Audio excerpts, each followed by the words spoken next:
All right, are you ready, Deb? Give me 1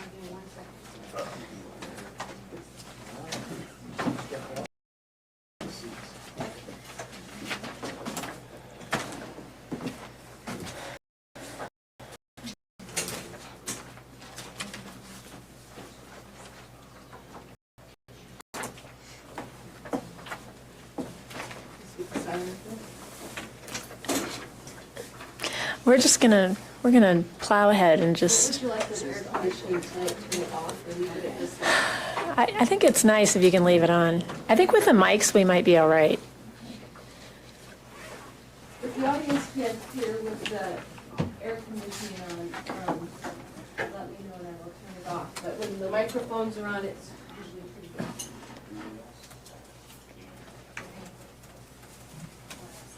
I'm waiting for Deb. She's ready. Thank you.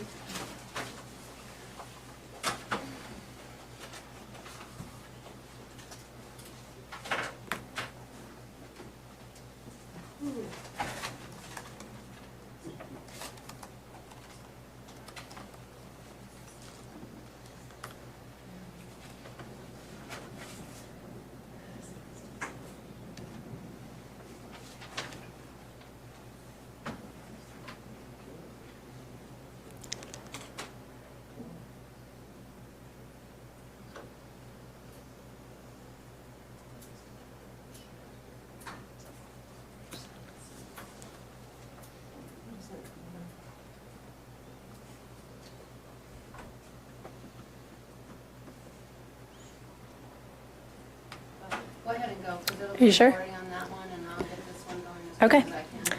All right, we're going to call to order the regular meeting of the Lions Board of Trustees for Monday, July 1st, 2019. Will the clerk please call the roll? Mayor Sullivan, Present. Mayor Pro Tem Drysdale, Trustee Browning. Whoops, sorry. Trustee Miller, Trustee Caravas, Present. Trustee Farrell, Present. and Trustee Roberts. Present. Oh, you forgot one. Oh, did I skip? I knew I'd do that tonight. And I've got his. Okay, we do have a thing quorum. somewhere, Please too. stand for the Pledge of Allegiance. I pledge allegiance to the flag of the United States of America and to the republic for which it stands, one nation, under God, indivisible, with liberty and justice for all. All right, thank you. We'll take a brief reflective moment of silence, please.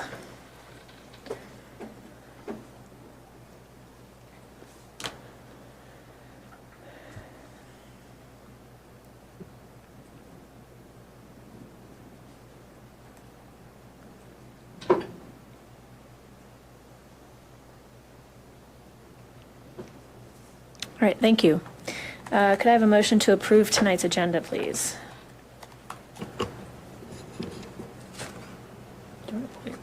I move to approve tonight's agenda. Is there a second? I'll second. There we go. All right, any further discussion? Hearing none, I will call for the vote. Oh, we didn't, yeah, you're not official yet, but, okay, we do have a quorum to approve the agenda, so it's approved 4-0.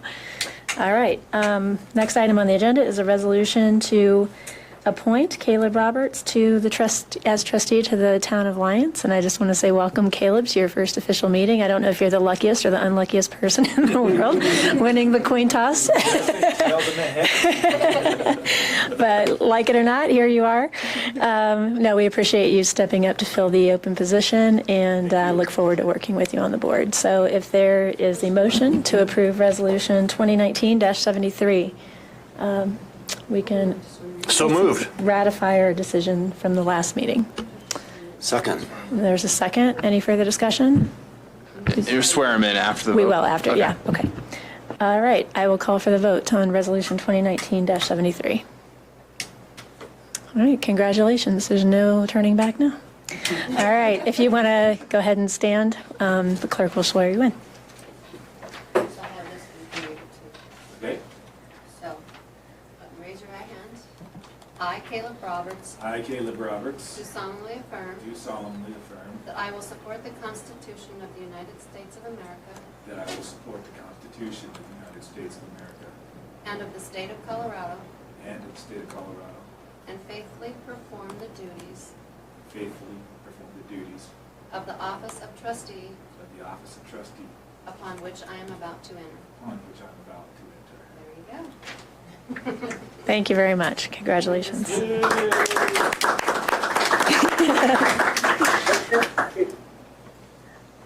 Mayor Pro Tem, did you have something to say? He's on the phone. Oh, okay, great. All right. So we'll go ahead and turn it over to Sergeant Chris for a sheriff's report. Is that the dud microphone? That one hasn't been working. No, you need to work with the audience. Oh, there it is, it's on. Okay. Okay. There you go. Okay.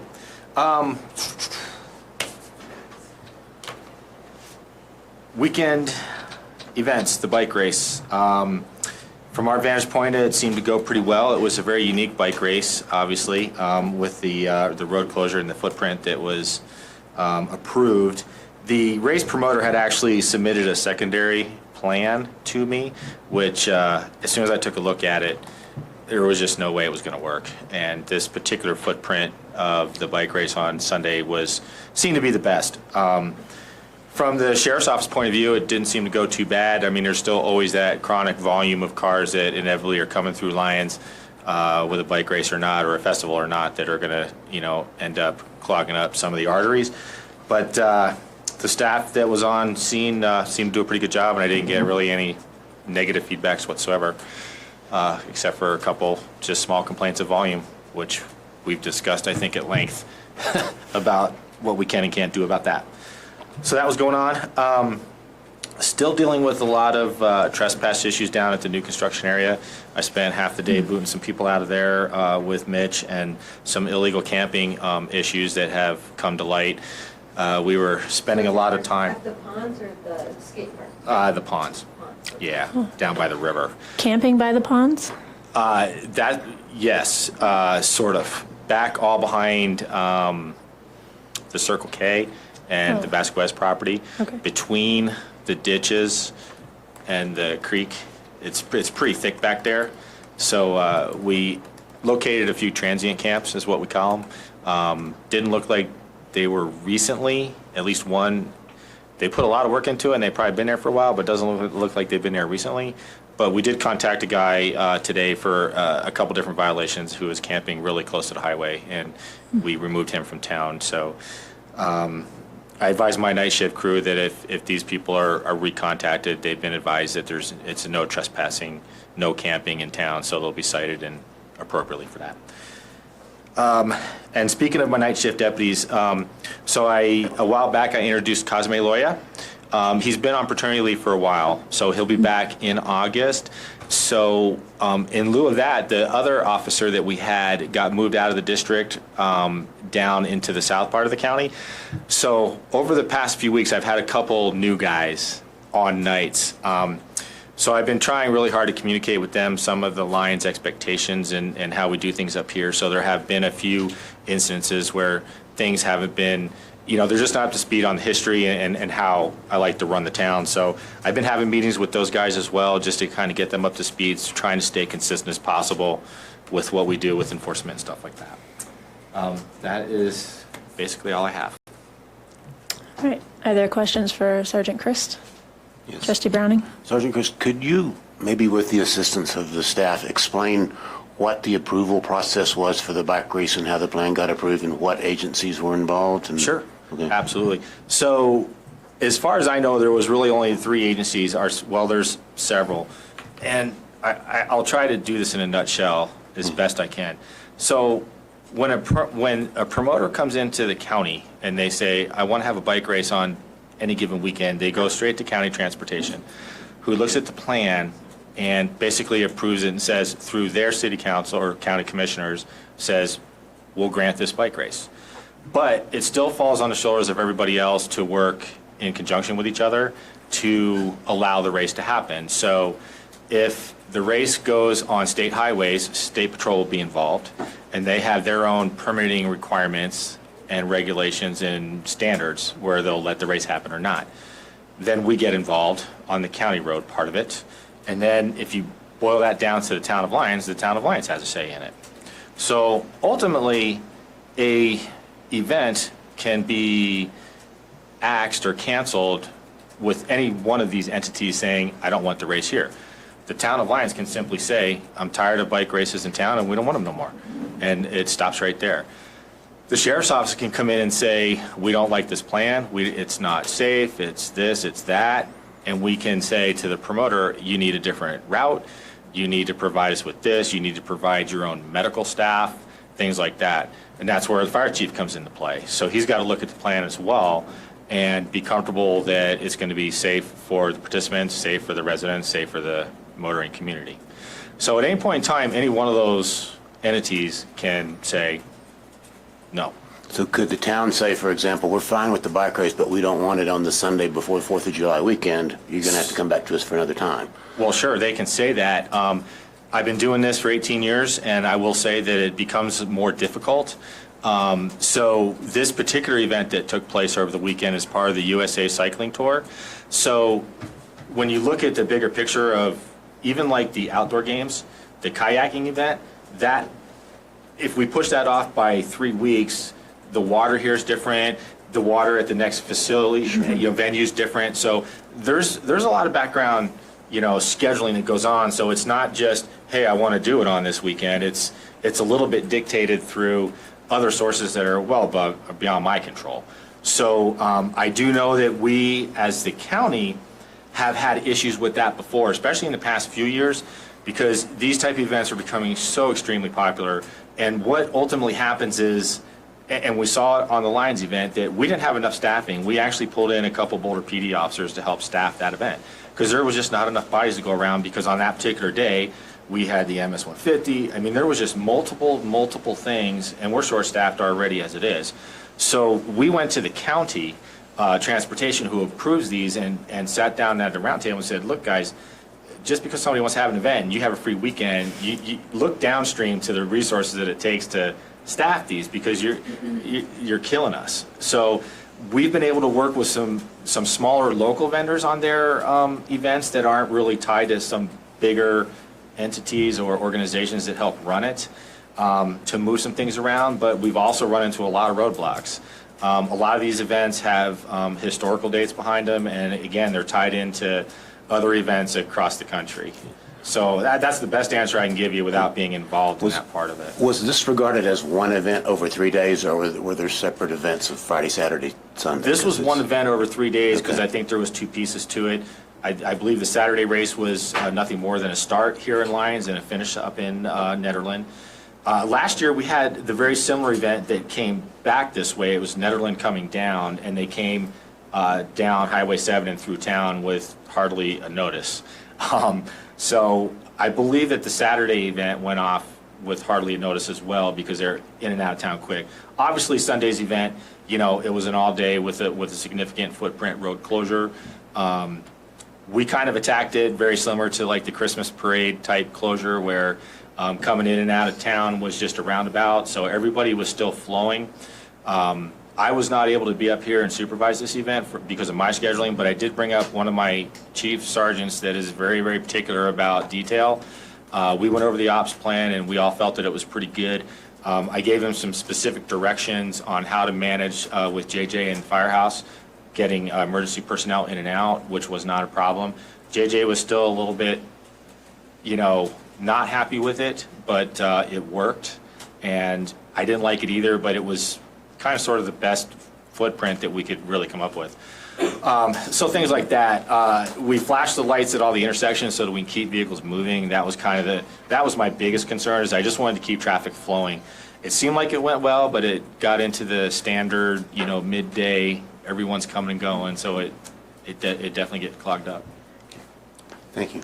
So I will tell you, I was down there a good chunk of the day, and I talked to a couple of the officers that were manning the different corners, and they kind of reported that it was going pretty well. Right. Living in Eagle Canyon, I never had any problem getting out of so it was never backed up anywhere near like what we have seen for other events. Right. Yes. So I was going to say, we're responsible for a lot of traffic debacles that have occurred over the years. This Yeah. didn't, to me, rank anywhere close to some of the really nasty ones we've had in the past. And I spent a good bit of time talking to them because I will say, if there was one thing that would say to the town staff, I don't care who permitted or where it started. If it's happening in Lyons, we need to own it from a communication standpoint. I mean, we can't just say, well, this Boulder kind of permitted this. We need to give people a lot more notice and talk about the event and help them understand what it is and get people into it too. I mean, that was a fun event to watch. If even if you don't like cycling, it was interesting. And if you stood down by that one corner, I mean, that's a really challenging turn that they had to maneuver for 45 minutes. And it's only, what was it, like a 7.7 mile course, if that. Right. So I actually thought they did a really nice job on the event itself. And we were able to get around town. I mean, you had to be a little creative here and there, but Yeah. looking at the way the traffic was, mostly because it was coming eastbound traffic was what was really impacted. I Right. think if westbound traffic was slow, it was probably because people were looky-looing and Right. watching a little bit and slowing down, but they didn't impede that traffic at all. So I guess I was a little kind of surprised at the reaction because I felt like on the scale of traffic issues, it We've seen a wasn't lot quite worse. up there with some of the others that we've had. But I would, they are a very reputable crew. I think I would have loved to have known they were coming a little sooner because I think the businesses would have been able to maybe capitalize on the event a little bit more. With being in Sandstone Park too, that's clearly town property. So, I mean, I considered this is a Lions event regardless of who started the process. But One of the things we want to do in the future is to make sure that, I talked with communications staff today, and to advertise like the next quarter special event permits that have been issued. Because I think this one was just kind of a miss because it was right after, it was outdoor games, same weekend as Good Old Days. It was a special event, which we actually permit quite a few of those, and probably not understanding the cycling world that this was as big of a deal as it was. Because like you said, last year it came through and we Right. did it too. And so I think it was our bad on that one, and we're going to try to come up with a procedure to better inform everyone by letting, like at this meeting, submitting the next quarter's special events permits. And you Yeah. can tell us which ones we need to get in front of. yeah, I was just surprised that we hadn't heard about it even at the board before it went out. So I think that was partly everyone getting caught off guard a little bit. But from a safety perspective, to me, I would take that kind of event any day over the ones where people are going down Highway 36 out of town on a Sunday, morning, Saturday morning, past the gas station and past all those intersections. To me, that's like the most dangerous kind of activity going through town on I a regular agree. weekend. But agree. so I didn't perceive any issues. I'm sure Yeah. maybe at different times certain things may have come up, but they were even helping people get across the street. Right. So I saw the Yeah. officers seem to have it all under control. Some of it does, you got to adapt to some anomalies that come up that you just don't count on. But I will say I was very stressed about the event and the planning just because of the way that race was, but it did feel safe to me. Like I said earlier, the other route that he proposed, no, they'd be coming after me with pitchforks. So it was not a good route.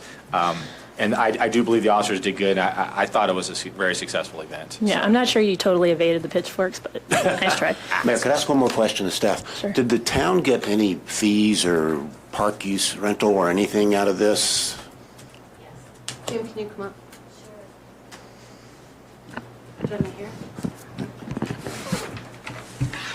We have a special event permit fee. I'm not sure if Boulder County does, and the fire department does too. So the plan, how much did we make? I'm going to say it was in the 500 to 700 from the permit fee that I know. But there's no real park rental. They use Sandstone Park, right? Yeah, but you do that, you actually do fill out a special event permit application. It's all detailed there. Okay. And then I want to say that the fire district sent them or asked them for another, it was 300 or 400 on top of that for their Okay. EMT stuff. All right, thank you. Right, any other questions? Trustee Farrell, go ahead. I'd like to respond to the question from Trustee Browning. I'm under the impression that CMEX was a part of this bike event, and that some of the proceeds that are being raised through this cycling event are actually going to come towards the town, that could potentially be going to benefit our skate park or some other form. So I do believe that we will see, I don't know what the numbers are or anything like that yet, because I think they're still probably trying to figure it all out. But we're going to also see a benefit from that perspective. Okay. All right, thank you very much. Very well. All right, we'll turn it over to staff. Thank you. Tonight's flood recovery update with Tracy Sanders. Evening. Okay, we're going to start with Public Works, and I want to start with the ops building. We are about a week out from having that complete, and then we'll do next week what we call punch list items, where you go around and just talk about touch-up items. But basically, that building is complete, and same with the replacement building. Other than we do not have water and sewer to the buildings because that's tied to another project that currently the schedule is to have those connections by November. So we were wanting to get a temporary certificate of occupancy for the replacement building to move the items from the temporary building into the replacement building and demo the temporary building. However, the fire department did not sign off on the TCO. So as a backup measure, we've brought out some Connex boxes, and we're going to move all the items into Connex boxes. And so our Public Works and Parks folks will have to be operating out of boxes for, I'm estimating 2 to 3 months, until we can get a PRV installed onto the water line to pressure reducing valves in order to reduce the pressure on the fire hydrant, which is the concern that the fire department has, is utilizing a higher pressure hydrant, which is what we have on the site right now. So if we get the PRV in, which is tied to another project, then we can move into, get the TCO. So that's where we're at with that project. So Second Avenue Bridge, I checked in with FEMA. They said that reviewing that design is their #1 priority. However, they're extremely short-staffed. So I did send an email to the state. I do have some concern that if we do not have approval by the end of August, that this project will have to be pushed out to 2021. Because we have to do, we need time to finish design and do construction during the low stream flow season, which is usually September to April. And so if we can't get started this fall or later this year, we may have to push this project out a year. So I am expressing my concerns to the state and to FEMA on that. So just so you know, I have a call with Representative Nagoose on Monday. If you can get me a list of any issues like this that you want any attention to Okay. by his office, Okay. I will bring them up on the call. Okay. I mean, I do believe it is a priority, but honestly, when I spoke to the FEMA representative, he said there's 3 people in their office because everybody's deployed. Okay. So, but yes, I will let you know. Could I ask a question on that? Trustee Brown? Yes. The report you gave us says that FEMA is reviewing to ensure that the cost fits into the mitigation funds. Do you mean whether the amount of mitigation funds is adequate or whether this is really mitigation? It is mitigation. So Right. we have money that funded the replacement of the bridge, but to mitigate it, they give you additional funds that are separate called mitigation funds to allow you. So they've reviewed our mitigation plan and they've approved the plan. Now they have to review design and the cost estimate we have to make sure it fits within the money that they gave, because they only can give so much mitigation towards a piece of infrastructure. And if it goes beyond that, they may come back and say, this is not feasible and we're not going to be able to do it at all. Okay, so it's a review of whether the funds are adequate, not whether it's really mitigation, which seems It like is, to me it's yeah. the textbook definition of mitigation. Okay. Okay, Yeah. thank you. Yep.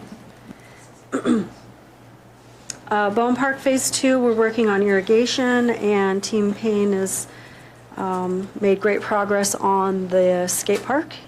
We do have some issues with people using it after hours, and we really need to try, it's still an active construction site, and so we really need to discourage any use of it even when it's complete, because there's still work to be completed around the skate park too, and it's a liability to the contractor. So we're going to work on some signage and fencing and different things like that. Lions Valley River Park, landscaping is in process, and then we're working on getting some of the kayak masts in place.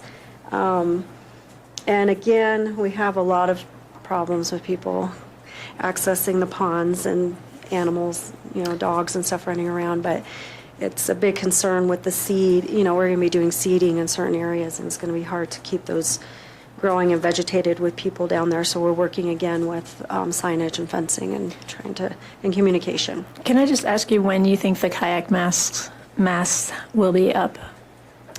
So they're there now, but there's an issue with the masts, so they have to be we have to get new ones and put them in, and they're going to powder coat them.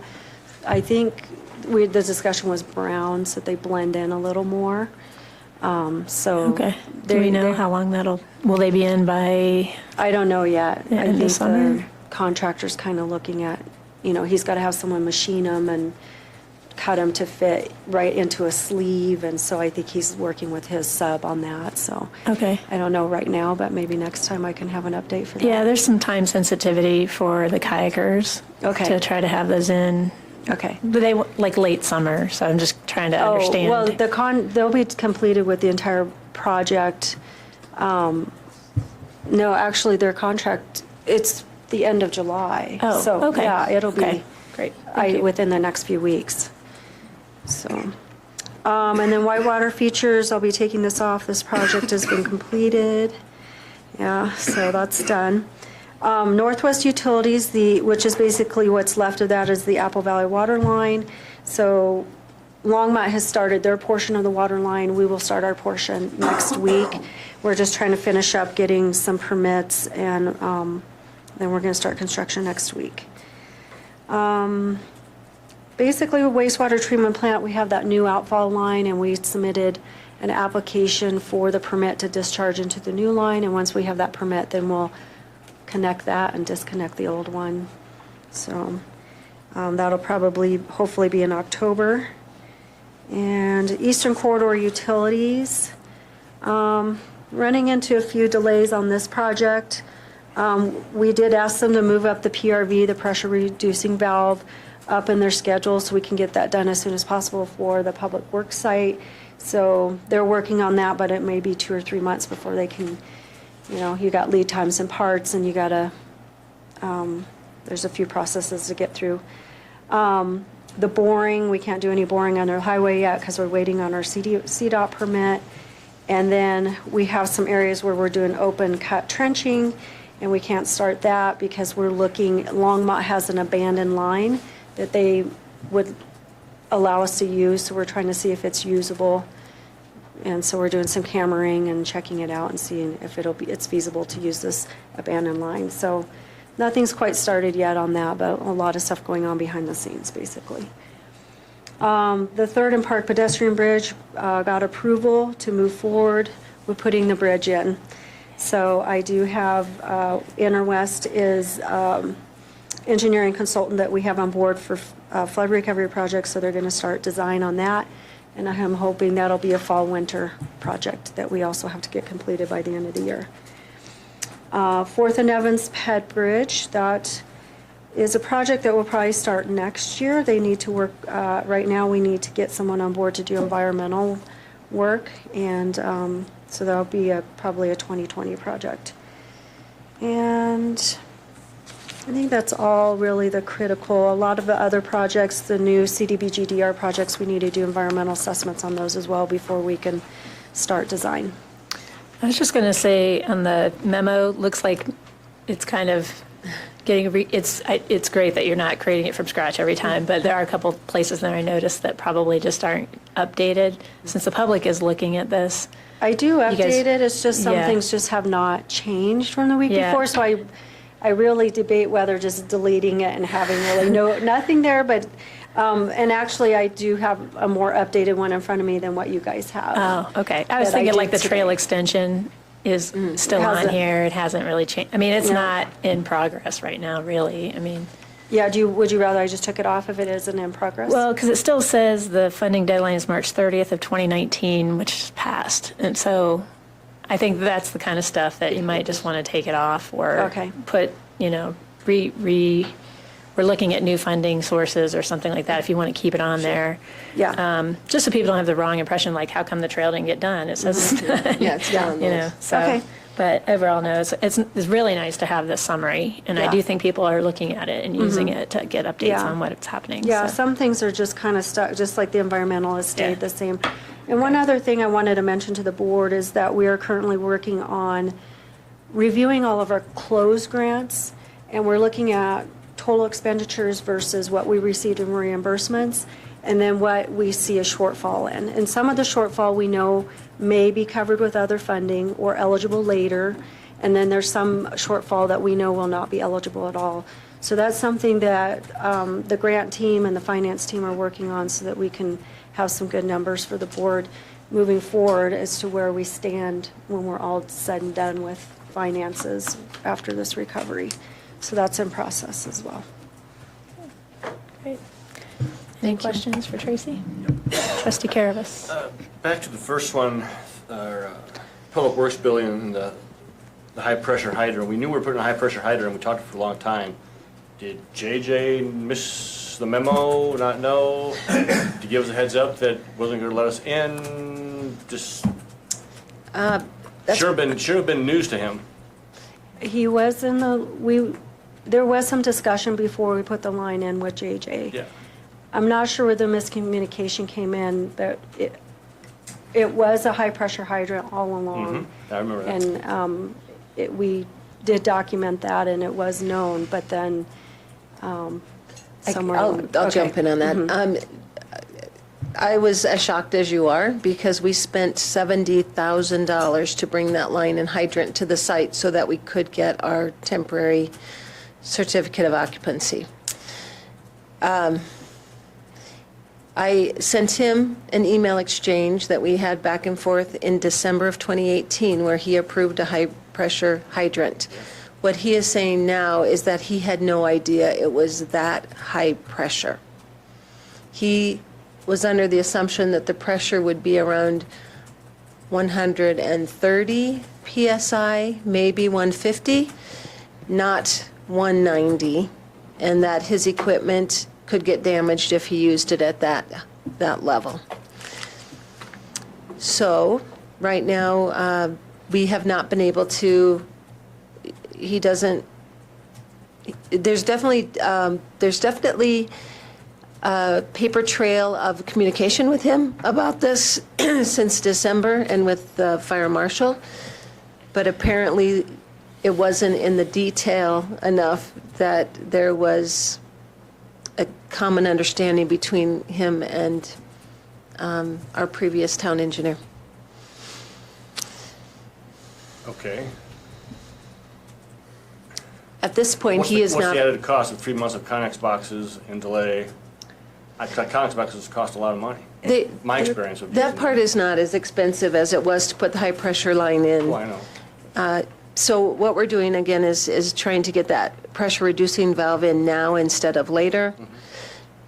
There was an understanding, and it's in writing, that the high-pressure hydrant would have a PRV installed at a later date.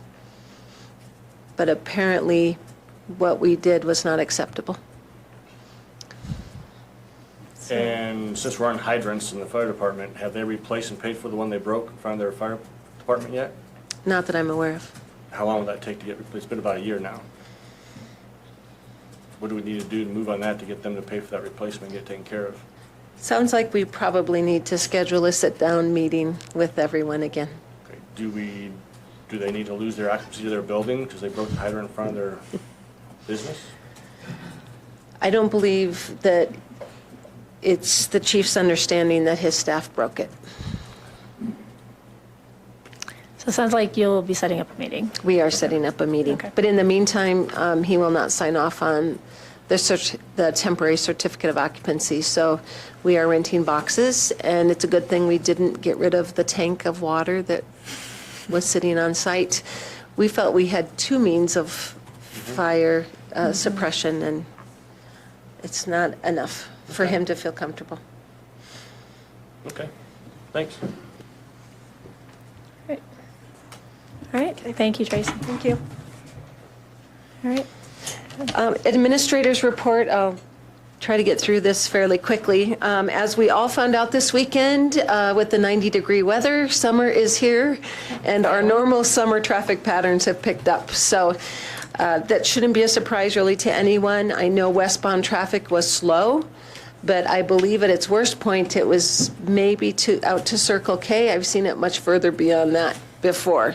So it was, I think it's just a reminder again, we haven't had this type of weather to bring people to the mountains and to the river.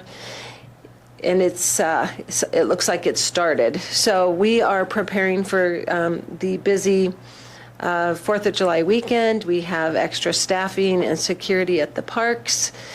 We are expecting full parking capacity in town. As long as there's a tubing ban on, that may distract some people, but I feel it's a good thing we kept it on, although the river went down a little bit. Now it's right back up there, right around 1,000 cubic feet per second. So for safety's sake, we did have 2 swiftwater rescues again this weekend with people in the water that weren't doing so in a safe manner. So we're continuing to keep that in place probably through the weekend with the hot temperatures that we're just experiencing. Good Old Days was a successful event. The museum had great attendance at their presentations. The kids' events were well attended. The root beer floats sold out within an hour and a half. So we will be ordering some new cups and trying to get those out to folks. Some good press coverage this last month for outdoor activities and the Redstone Museum and Bella La Crema, all at the regional level. And today there was an announcement about kids-friendly activities in Lyons this summer to help meet some of those needs. We did have an audit committee meeting. Our new director of finance, Jill Johnson, had the group get together, and we met with the auditor. He happened to be on site during the meeting, so I think we're off to a good start with that group. And they are ready to get more actively involved with our financials, and especially interested in maybe helping with that projections with cash flows and some of that as well. They want to be more than just the audit. They'd rather do some financial review as well. So that group, tonight, I believe there'll be an appointment. We have continued to get some noise concerns about Lion's Den. I didn't receive any this weekend, but I believe during audience business, you're going to hear that there were concerns again this weekend. They just didn't make it to my ear. I have talked with the owner personally a couple of times. I believe the sheriff's office has too. They say that they are installing a top over the stage to help with some mitigation, installing baffles on the sides. They are upgrading their system as well. But it appears that there still may be concerns there. So we'll wait for direction from the board after audience business. I wanted to let folks know that, and the mayor is probably going to bring this up, but Mayor Sullivan and myself and Trustee Farrell attended the Colorado Municipal League Conference, which is over 1,000 elected officials and town administrators and managers getting together and talking about topics of mutual interest around our state. So there was a variety of topics brought up, and probably could hold a workshop to go through those with you if you want to schedule that. But the hot topics this year were affordable housing, transportation funding, the shifting workforce, both with the baby boomers leaving and with millennials coming in, and how we need to adjust our leadership and supervisory strategies with those changes. Municipal water, building mentally healthy communities, which I believe is a huge concern in the larger cities, especially oil and gas, and many, many more sessions. You forgot the town attorney was there as well. The town attorney was there as well. He went to all those legal sessions. I never saw him. Any topics that were not mentioned that was hot topics for you guys? Yeah, one of the hot topics we're talking about is homelessness issues and how do you deal with clearing encampments legally. I know that's been a big issue, and the other city I help represent, Littleton, as well. That was a hot topic this year.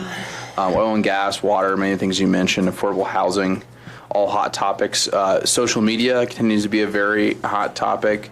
Kind of the same stuff we've talked about in past workshops, continuing down that line, more and more cases about what public elected officials can and cannot do on social media, implicating the municipality they represent.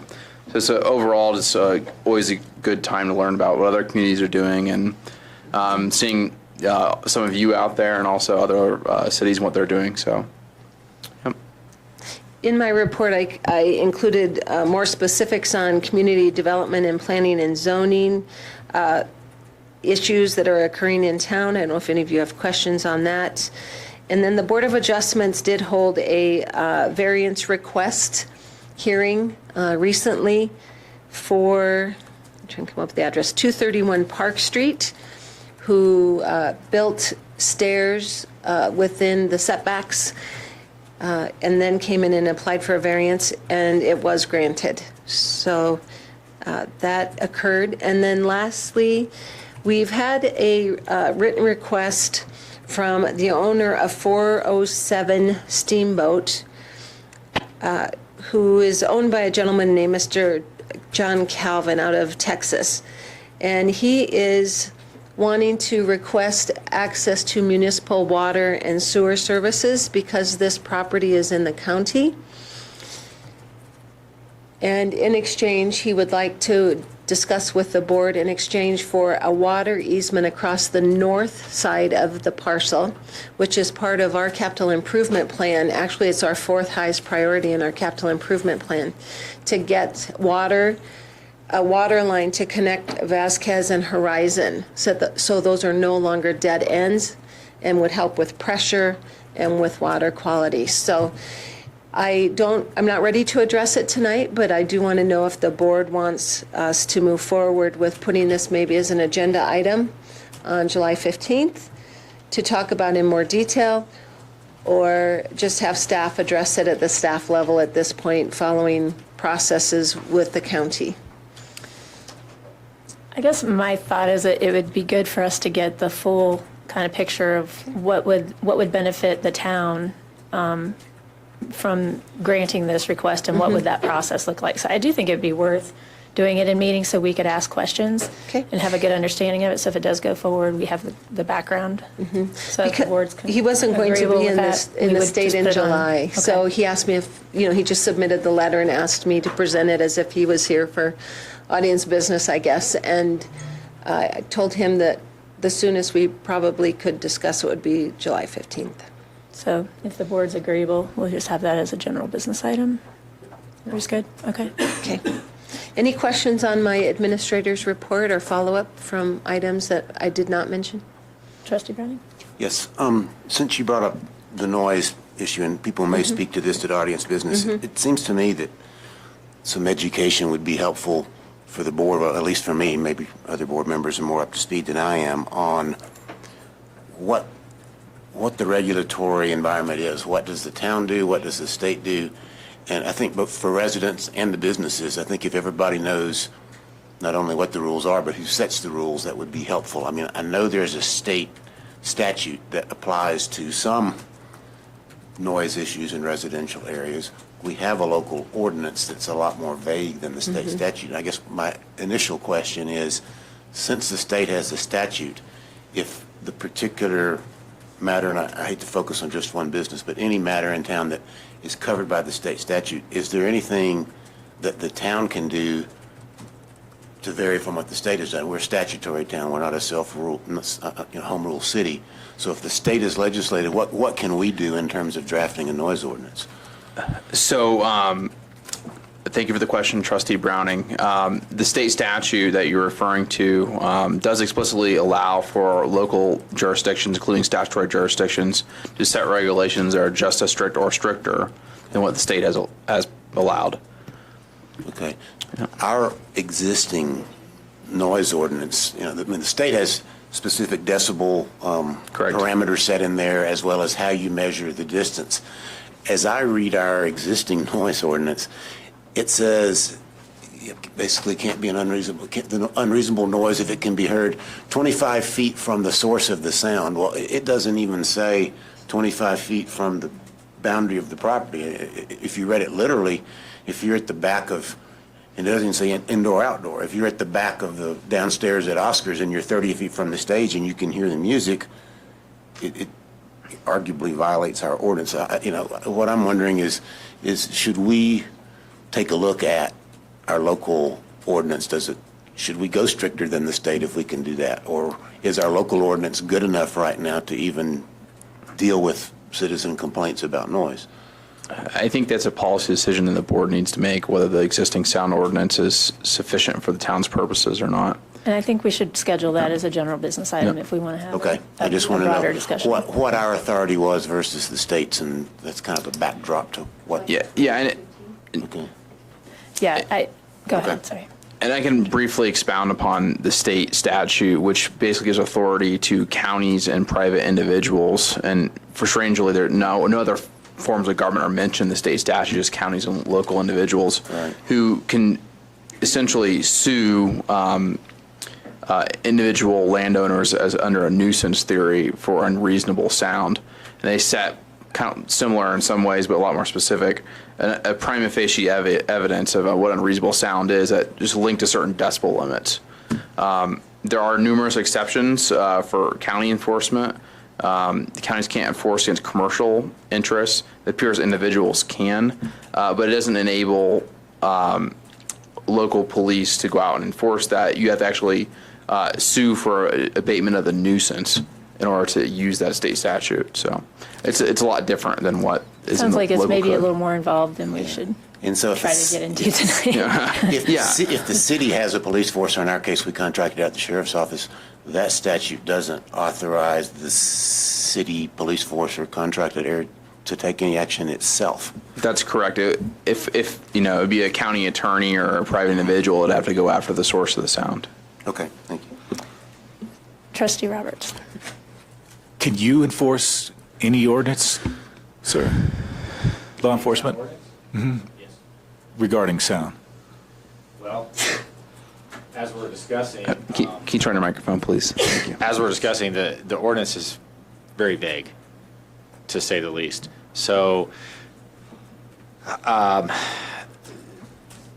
as Trustee Browning's mentioning, there's that state statute, and the county can be restricted or more restricted and so on down the line. So the town of Lyons can do whatever they want with whatever noise policies they want to grant and put into a municipal code. Right now, honestly, the Lyons Municipal Code doesn't really seem very enforceable to me, because it throws in a lot of objectable, reasonable type definitions that make it very ambiguous for, maybe for Trustee Browning is a problem, but for Victoria it's not. So, that's about where I'm at with it right now. So what are you able to do? If you could just, Right now, we're trying to just mediate out the situation. We're trying to get all parties involved and trying to get the owners of Lions Den to understand what's going on. I've given some specific direction to my night shift deputies on what my expectations are and how we need to handle this. I don't want to go in there and shut down a business, but I also don't want to leave the neighbors that are being annoyed by this music, out in the cold either. So there's got to be a gray area and a happy medium here at some point until something gives to the point where we can enforce it and have it, for lack of a better term, stick. I just don't want to charge something because I can. I like to look at it in a reasonable manner and try to solve the problem before I just go out and start laying out tickets. So what I would suggest is that we actually listen to the audience business tonight, and then we schedule a discussion about whether we want to pursue this, because I think we need to publicly notice that we may be interested in going to a decibel level limit, because that will definitely impact our ability to have outdoor music. Correct. All over town, and more than just one business. And so we need to, this is a bigger issue than one business anytime we're going to make a policy change. And so we've had this discussion about noise many times over the last couple of years, and there are a lot of reasons why our ordinance is written the way that it is, because people value certain types of outdoor music in certain parts of town, Right. where just doing what they're doing now will violate a decibel limit. And so we have to figure out, how do you solve this problem? And I appreciate the work you've been trying to do in mediating with the business. I think the business is working to try to find solutions, but clearly not quite there. But, I think we need to continue to give them that feedback. And it's helpful to hear from the residents about what's working and what's not. But I think this discussion, we can't have it without noticing it, because it is going to have, if we go down that path, a lot of implications. So, Thank you. yep. You're welcome. I just want to add a couple. One, I thought your report was one of the best updates you've given us in a long time. It was really well done, and I liked seeing the permits as well. That's not something we've seen before. I thought that was really nice to kind of see what's happening. It's fine. No, periodically, it doesn't even have to be every report, but I do think periodically it's helpful to see kind of what activity is going on. I also wanted to say I did attend the celebration at the museum, and wanted to congratulate Mrs. Laverne for 40 years at the Lions Museum. Okay. I learned a lot about our history and how the historic district got created, and how you saved the school and the depot. And I think about what we would be missing if we didn't have those in our town today. So thank you for your efforts over the years. But I also wanted to throw out for next year, and just for staff, while it's fresh in my head, is that, I also heard a lot of people saying we really want more. And I know we can never totally go back and recreate the past. But I do think it seems like, we're really good at parades, and it seems like we should be able to find a way to have a parade around good old days, and that might spark some additional participation. And, we had a lot of people come in for this celebration of the graduates every year, and I was like, wouldn't it be fun to celebrate that? And maybe there's a parade around that, around good old days down High Street. It doesn't have to be down Main Street, but High Street could work from the elementary.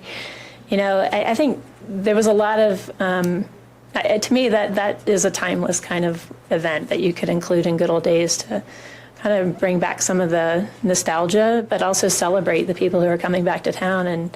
And these classes, I think even we could celebrate the current kids that are graduating and leaving. So anyway, that was just a thought. It seems like something we could do. But overall, I thought it was really nice, and I appreciate your efforts. Thanks. Before we move on, Trustee I do want Caravis, to- I'm sorry, Trustee Caravis, and then Trustee, my mics, I'm not in control here, so you guys will have to police yourselves today. Oh, free-for-all. It's a free-for-all. Go for it. Just on your planning zoning on the dots you got here, you brought up the library, and they're, at some point, they're going to request occupancy. One thing that both the UEB and the College Boards brought up is they planted locust trees right underneath our power lines.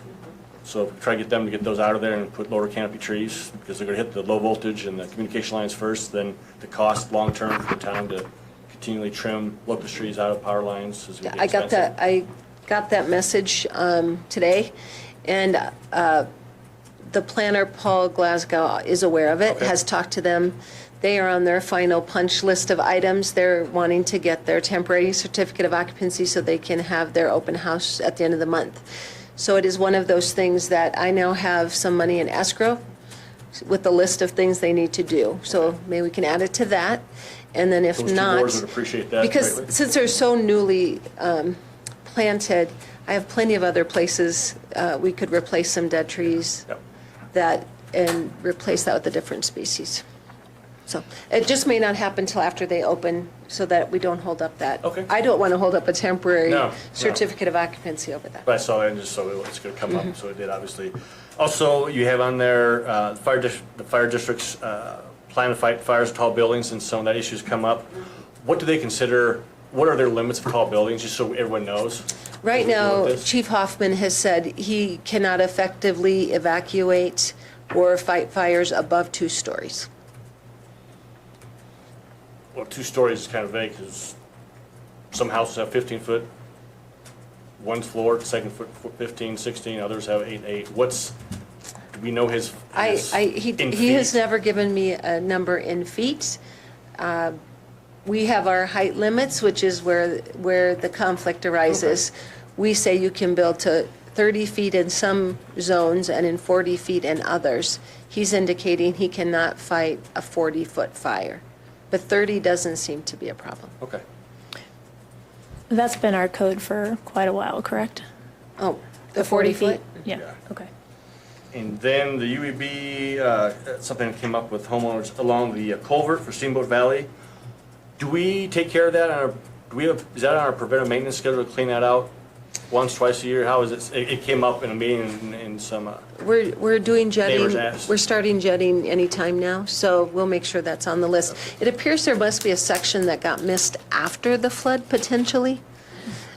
Or that it, one or, concern was the open culvert, just branches falling in, and who's responsible to check on that? oh, on Third? I don't know, further up. Where's it open at, from McCall Alley down? All the way Yeah, from McCall Alley down. Who behind that. cleans that open culvert?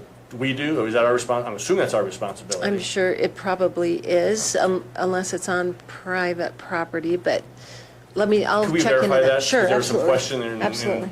that way I can let the UEB know, and we can let everyone know. Thank you.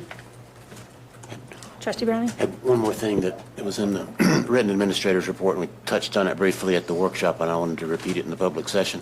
And that was your report that 17 out of the known 18 short-term vacation rental facilities in town have now been licensed. And as far Yes. as we know, there's only one non-compliant.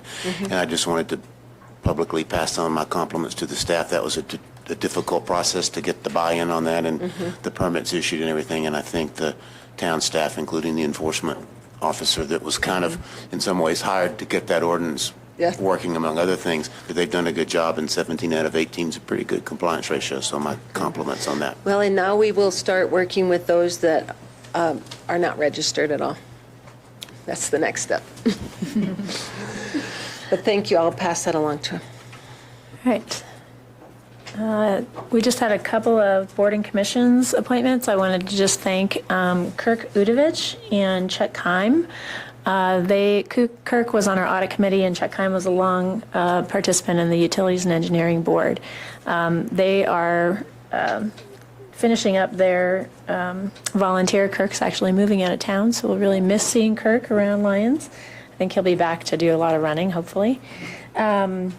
But we do want to appoint Kay McConaughey to the audit committee to take Kirk's place. So good timing, and we're appreciative that she's volunteered. So if you see those two around town, please thank them for their service. And we're looking for you. I was just going to And there's say, the UAB spot open. a person that applied for the open board seat, Anya, is an engineer background, so if staff, you want to reach out to her to see if she's interested, UEB, have another engineer on board, we'd love to. That's a great suggestion. Good idea. All right, and that's it for staff reports. Anything else? Okay. Okay, we'll move on to audience business. This is the portion of the meeting where the audience is welcome to address the board on any topic that's not on tonight's agenda as a public hearing. We do have 2 public hearings on the agenda tonight, Ordinance 1060 and Ordinance 1061. So if you're here for either of those 2 items, please wait until the public hearing for your comments on those. Otherwise, you're welcome to address the board on other topics. Each person will have 4 minutes. When you come up, please give your name and address for the record. Do you want to start the list? Julie Brothers? Yes.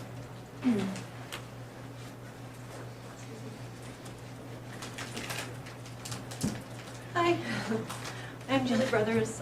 I've been living in Lyons for 12 years. Can everybody hear me okay? And, pardon me? Oh, 142 Kelling Drive. Thank you.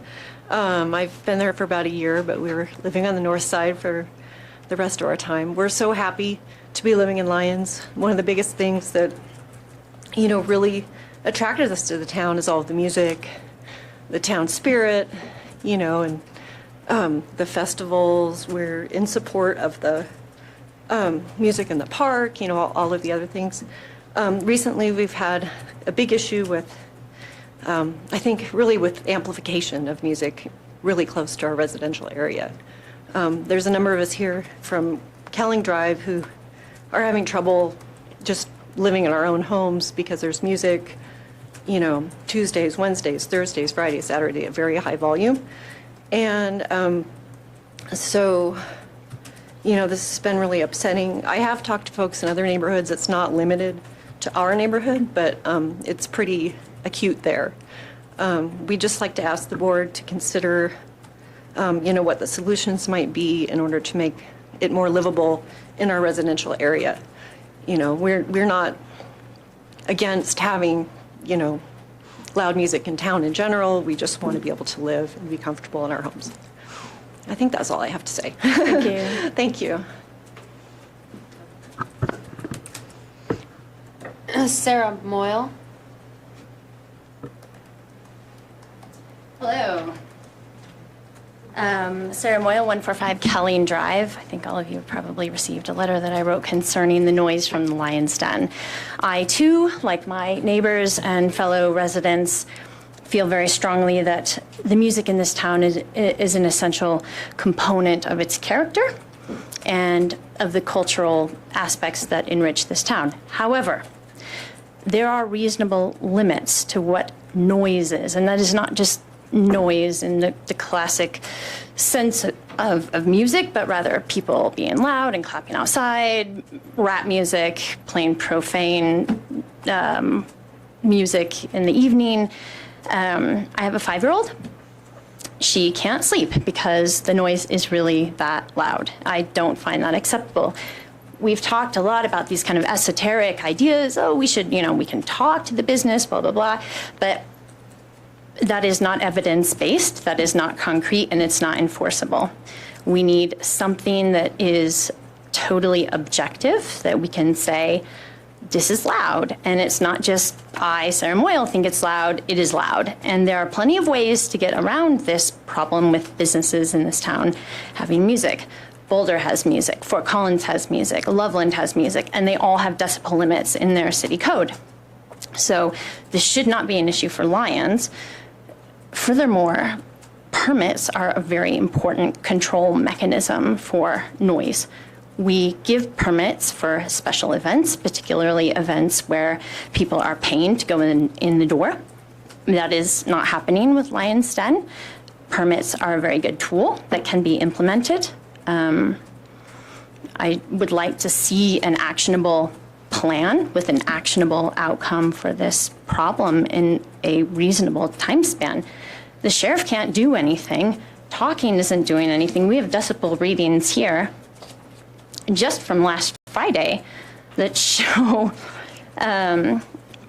ranges that are way out of norm with what any city code has. And as soon as the 2 sheriffs drove up, these decibel readings went back down to what would be considered acceptable in a typical town code, demonstrating that Lion's Den knows what they're doing, and they are doing it anyway until someone comes to enforce it. I don't think that's a productive or amicable way to deal with this issue. Thank you. Thank you. Fair, Abram?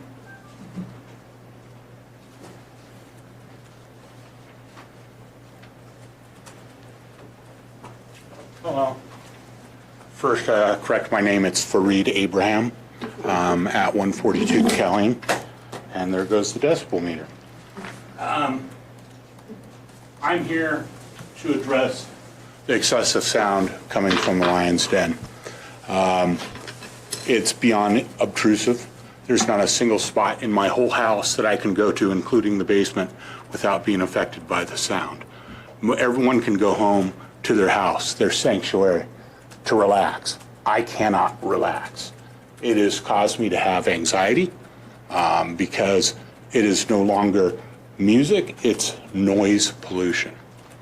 And noise pollution, along with other pollutions, is a critical factor in quality of life.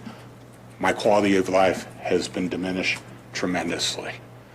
We live 120 feet, 40 yards to the side and 50 feet above the lion's den. So we are not like right there. The music plays 180 degrees away from us, so the music is away. It's not at us. And we're hitting decibel levels upwards of 90 decibels. I made this packet. I do have a calibrated decibel meter. You can see in the packet is the Colorado noise statute, the state one. The decibels, it has an explanation of decibels on the second page. A little thermometer of how loud things are. The next page goes into some notes. You know, how I took the readings, the location of our house in relation to the lion's den. And then some random decibel readings, you know, everything from high to low, including the storm siren that went off at 10 a.m. this morning, which gives us great perspective because we know that siren will wake you up. And from there, we go on to a spreadsheet of over close to a month and a half's worth of music coming from the Lion's Den. Everything from amplified acoustic to rock and roll. The two loudest nights I was not there. I was at the Rockies game. And we won both times. Go Rockies. Including this past Saturday night and the 2 weeks before when they had Van Hoolen, which was overflow and extremely loud. I had two neighbors that went down onto our deck to listen to how loud it is at our house. And those neighbors, all they could say was, it's expletive ridiculous. That's how loud it is. Now, a few notes that I've made when I'm sitting here and listening to everything. The two loudest nights have not been recorded. So everything that you see in that spreadsheet, it's going to be louder than that. This last Saturday night, I got home from the Rockies game at 10:10. The live music was finished, but there was recorded music going on with a lot of drunk people, and that went on past midnight. I was the one that called the sheriff because it was excessive. On the final page of the spreadsheet, you can see at 12 midnight, it was 81.9 decibels. And at 12:55, when I went to bed, it went down to 42.8 decibels. That's an approximate spread of 10,000 times the difference. And that will be explained in the decibels in what I have in these papers, because it's an exponential level, not a sequential level on how decibels are read. Thank you. I have to stop you at your 4 minutes. Okay. We have the report. Can I say how loud the sounds, the storm siren was? Go ahead, yeah. The siren, to give you an idea, because this is perspective, I think, and I think it would be a healthy perspective. When it was directed at my face, so in other words, in line of view, 101.3 decibels. 180 degrees away, so the same direction that the music down below is headed, 78.9 decibels. And you will see in here, there's several readings way above that level. Thank you very much. Thank you.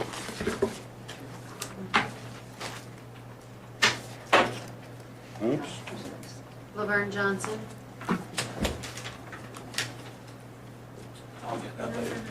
Is it a pen? What is it? Is it? You can move it, it's okay. I see it. It's some, I'll get it. Oh, here it is. Come on in, Laverne.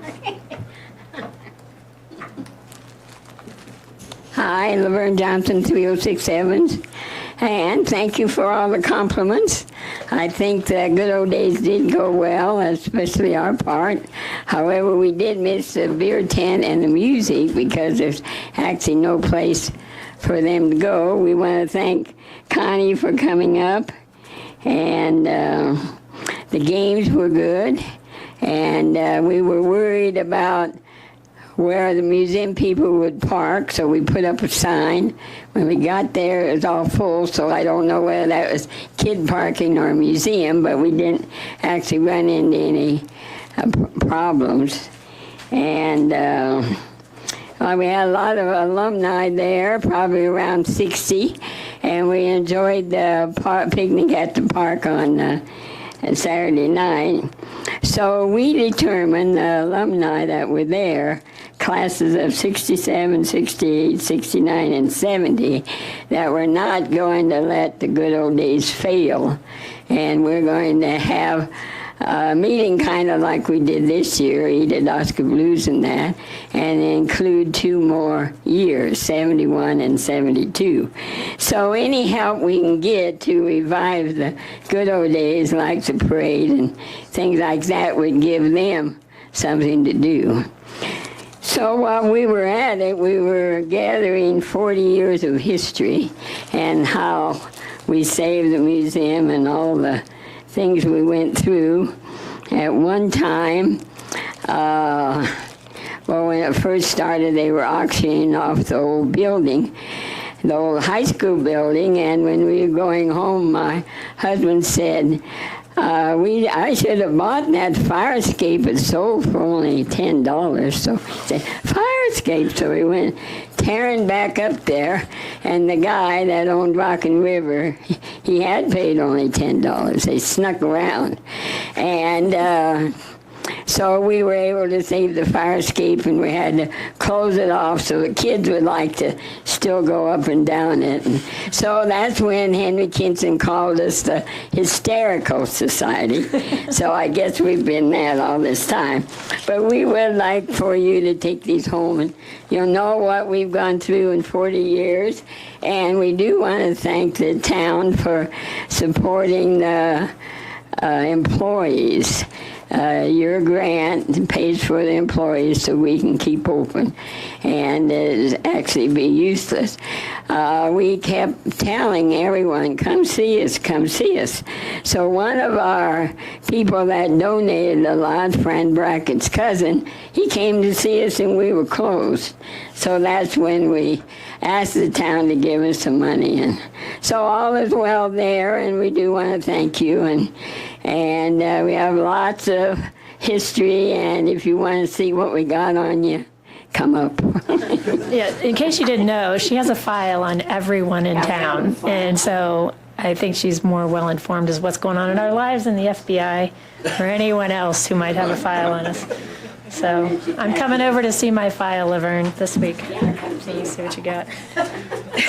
And we are, one good thing we're doing now is scanning and filing.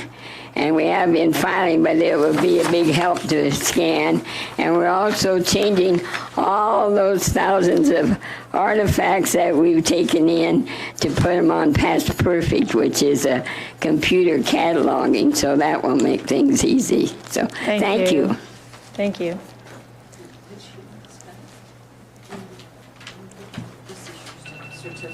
So am I short? Do I have enough? Okay. Glenn Keichel, and I'm sorry if I'm not pronouncing names correctly. Do we have enough for him? You said it right, it didn't Barely. That's all right. It happens. Good. Laverne and I are in exactly the same height. Well, hi. Thank you. I'm going to read my comments rather than extemporaneous. My name is Glenn Keichel, and I live in Eagle Canyon on 4 Eagle Nest Lane. My wife and I are health professionals, and what started 2.5 months ago with a concern about a smart meter on our home has expanded into concerns about Wi-Fi in our Lyons Elementary School and 5G eventually coming into this community. We've realized that the issue of electrosmog, and that's the term that's currently being used with respect to all of this electronic technology, is a silent and yet harmful invisible health hazard. We personally have removed Wi-Fi from our home, hardwired our computers and TV. Over the course of the last 2 months, we've spoken to the Lions Utility Commission about EMF and smart meter concerns, with Dan Match with respect to the Lions Environmental Commission, and tomorrow we'll be speaking to the head of technology for the St. Vrain school system. We'll be discussing concerns about the health hazard to our children of full-time exposure to Wi-Fi while in the schools. All of our concerns are supported by hundreds of medical doctors, scientists, PhDs, and their studies that for the most part are being ignored by the wireless industry and by government, which are heavily invested in these new technologies. Hundreds of studies are showing the harm to children. Brain and bone marrow development is hampered by Wi-Fi exposure. Diabetics are severely affected by it, and those with chronic and autoimmune disorders, and certainly the elderly. These radio frequencies are having biological effects on all of us because our bodies are electrical mechanisms themselves. Our heart, every part of our body has an electrical signal. But approximately 3% of the population are what we call electro-hypersensitive, meaning that these individuals are immediately affected by being in proximity to wireless equipment. They are the canaries in the coal mine that are telling us that we have a serious problem here, and it's getting worse. Symptoms range from headaches, migraines, inability to pay attention, ADHD, poor short-term memory, poor sleep, and then many more serious conditions, and this is the type of work that my wife and I do: leukemia, brain cancer, cardiovascular issues, etc. Because we are electrical ourselves, environmental exposure to this dirty electricity has short and long-term consequences. As health professionals, my wife and I are committed to what we can do so that our patients can find relief from these issues when the standard health approaches have little or no effect. We are also committed to this community to educate those in leadership positions about such matters. We are currently enrolled in a course on EMF hazards and will be attending an EMF conference in September for medical doctors and health professionals. And we hope to share what we learn with you and other decision makers. At this time, we have a few recommendations for you which are in line with the precautionary principle, which briefly states, when human activities may lead to morally unacceptable harm that is scientifically plausible, action shall be taken to avoid or diminish that harm. That's the precautionary principle. While we are very grateful that the smart meter has been removed from our home, we ask that the town allow anyone to opt out of having a smart meter on their home. We also recommend to have a moratorium on the installation of smart meters. I'll skip over a I have couple. to stop you there. I'm All sorry right, for very 4 good. minutes of that, but thank If you wish more information, look at the website Generation Zapped. There are dozens of them. Thank you. And thank you for the time. Is there anything you want to hand out, or Yeah, if you want, I for can the put record? that with the minutes. Oh, can you? So close to the record? Very good. Kathy Wickham?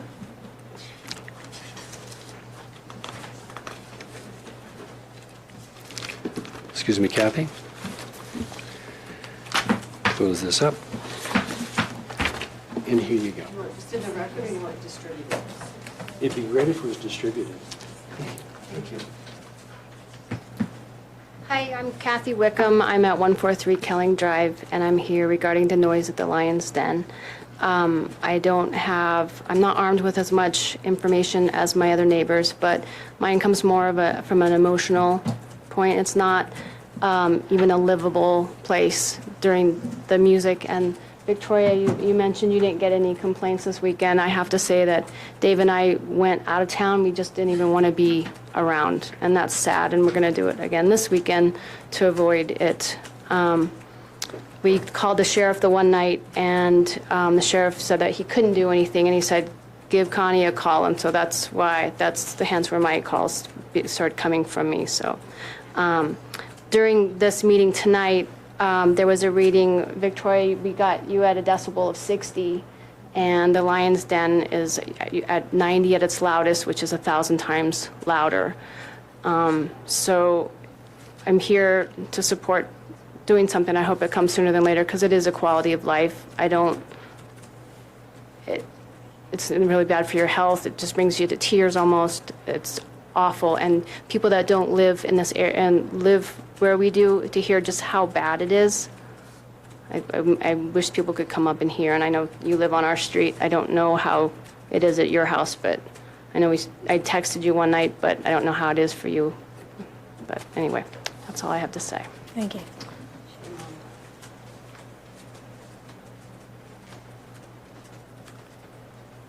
David Wickham?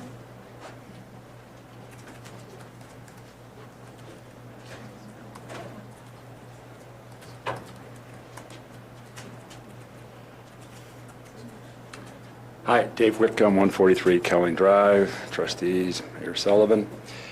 So I'm also here to talk about the noise from the Lion's Den. So my wife Kathy and I have lived here for 20 years. We love the music, love the festivals, love the town events. I've been a guitar player since I was a little kid, still play every day. I mean, we're music lovers. But this has really changed our lives.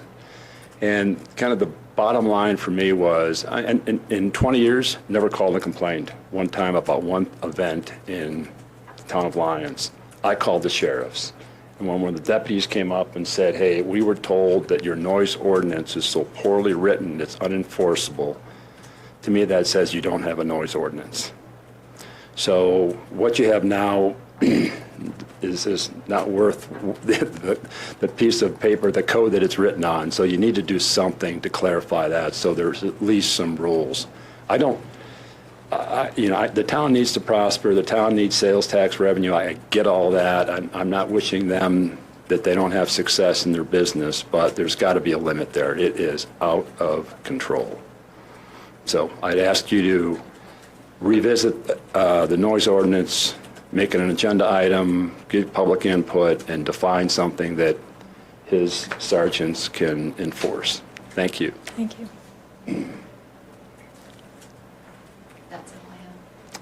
Is there anybody who wishes to speak that wasn't signed up, that would like to come up? You got everybody? Okay, thank you. Just so you know, we don't respond during audience business. It's time to listen to the input, and then I think the board sounds like there's interest in having a discussion at the next meeting. So likely we will put that on our general business agenda for next one. Thank you very much. All right. We have 2 ordinances on tonight's agenda for public hearing. Will the clerk please introduce the first ordinance? First public hearing is ordinance 1060, an ordinance of the Town of Lyons, Colorado, amending section 2-6-270 of the Lyons Municipal Code related to penalties for non-civil traffic offenses. All right, is there a staff report? Thank you, Mayor Sullivan. Brandon Dittman, Town Attorney. This is a simple update to the town code to make the town code consistent with state law. This year, the General Assembly of Colorado changed the state law to make municipal offenses punishable at a maximum of under 1 year. This change is to be consistent with that. The reasoning behind that was really 2-part. One, there's a general trend to make municipal offenses less burdensome for municipal offenders. There's a worry that people get stuck in a kind of a trap of municipal offenses. So there's been some more scrutiny upon the maximum penalties assigned to those. And then second, when a crime is, when something's imprisonable for a year or more, it's reported to ICE. And so that person who be imprisoned for a year due to a municipal offense could be potentially deported. And so by changing the maximum incarceration amount to 364 days, or a day under a year, there's less ability for ICE to find out the offense and for that person to be deported. And so that's kind of the reasoning behind both this item and the next one we're going to get to. But it's just really just a cleanup item to be consistent with state law, and this was requested by both the municipal judge and the municipal prosecutor. Okay, are there questions for staff? I just had a couple quick questions for you. Mostly just about what are the norms in Lyons Court in terms of fines that are issued for these types of offenses? Do we know? I think Deb is probably better suited to answer that than me. Not, Okay. we don't, so I was interested mostly in the dollar amounts that are in our ordinance. So we're not seeing that people are being issued large fines for Not. traffic offenses, Not in, I mean, the highest one is $180. for tickets, okay. Because I know in the past we had set some different limits, and so I just wanted to know kind of what we were typically seeing in our court. Most people pay it. And most people just pay it. They upfront. pay it if they come to court, like the Yeah. highest would. It's 100, and that just depends on how fast you're going. Right, okay. So nobody is getting to this 2650 number is what I guess I'm getting at. Okay, that was my main question. Any other questions for staff? Okay, I will open the public hearing for ordinance 1060. Would anyone like to speak to this ordinance? Hearing none, we'll close the public hearing. Is there a motion from the board, please, to pass ordinance 1060?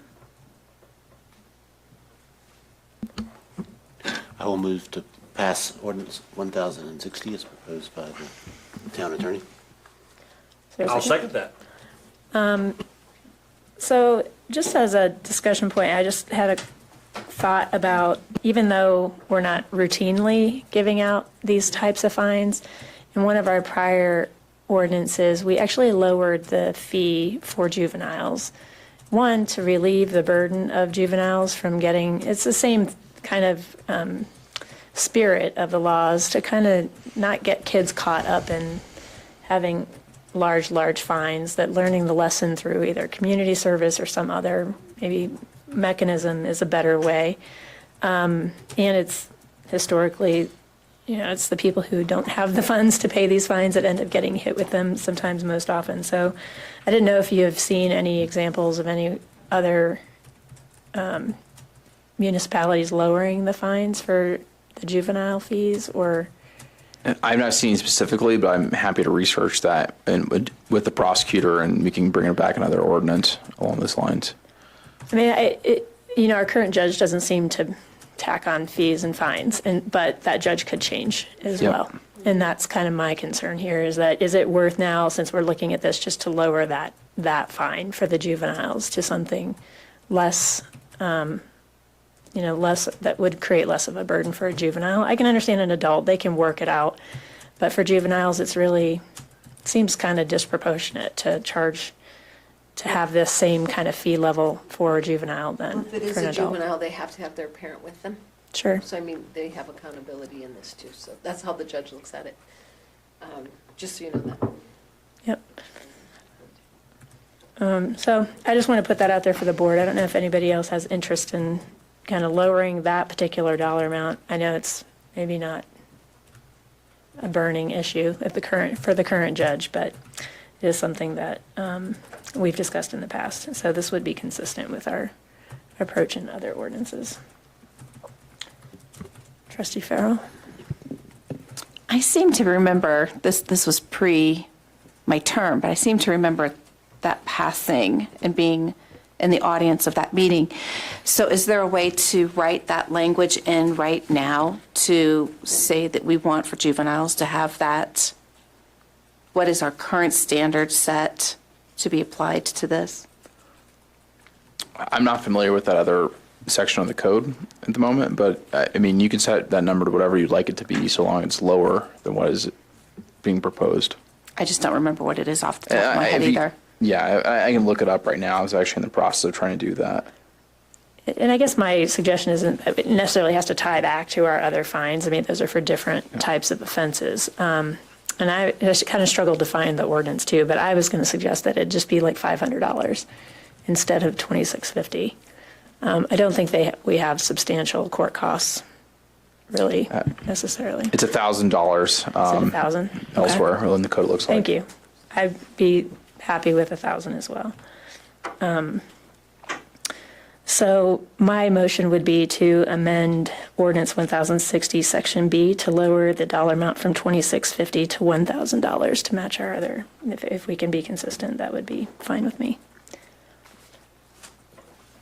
Is there a second? I'll second. Any further discussion? Hearing none, I'll call for the vote on the amendment. So we're just voting on the amendment. Okay. Has everybody voted? No. Still? Okay. Okay. So it does carry 4-1 with 2 absent. Okay. Any further discussion on the overall ordinance? Okay, hearing none, I'll call for the vote on ordinance 1060. Okay, and the ordinance passes 5-0. Thank you. All right, you want to introduce the next ordinance, please? This will be a public hearing for ordinance 1061, an ordinance of the Town of Lyons, Colorado, amending section 1-4-20 of the Lyons Municipal Code related to general penalty for criminal violations. So Brandon Dimon, Town Attorney. Once again, this is exactly the same as the last one. Change in state laws capped incarceration time under a year, and this is to make that consistent with the Lyons Municipal Code, consistent with state law. Any questions? Okay, I'll open the public hearing for ordinance 1061. Would anyone like to speak to this ordinance? Come on up.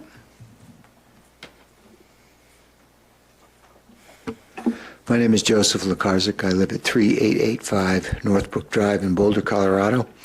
I commend you for your attitudes toward, the juveniles, traffic offenders. I think that's a good idea. This one is, I guess, for criminal offenses, and I would remind you that in the very recent past, we've had some issues with tagging and defacing and vandalism in the parks and on public property. And I didn't hear the sergeant address it during his report, but just today I got something across my desk about some vandalism on the Lucaton property where some kids presumably broke into their storage shed, broke all the windows out of the place, threw chairs through the windows, took a sledgehammer and broke a computer face, and did extensive damage. It also threw that out through one of the windows. So there are some kids in this, or juveniles, I would imagine, in this community that if they're not going to be dealt with severely by, punishment with fees, they should at least, maybe you should think about increasing community service time for people that get caught doing that kind of stuff. Thank you. Anyone else for this one?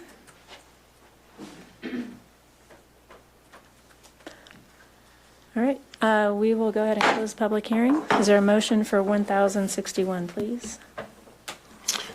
I move to approve ordinance 10,061 as submitted by the town staff.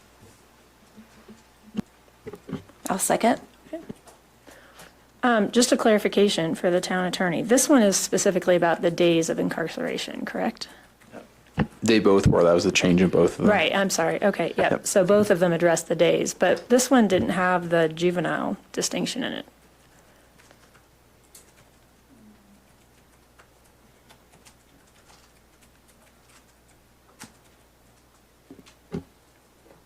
So can you just explain kind of how this one would impact that?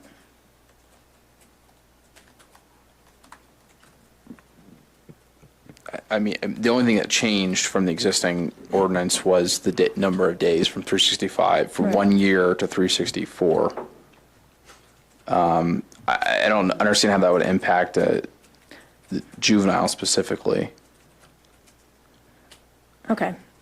Maybe I'm just misreading.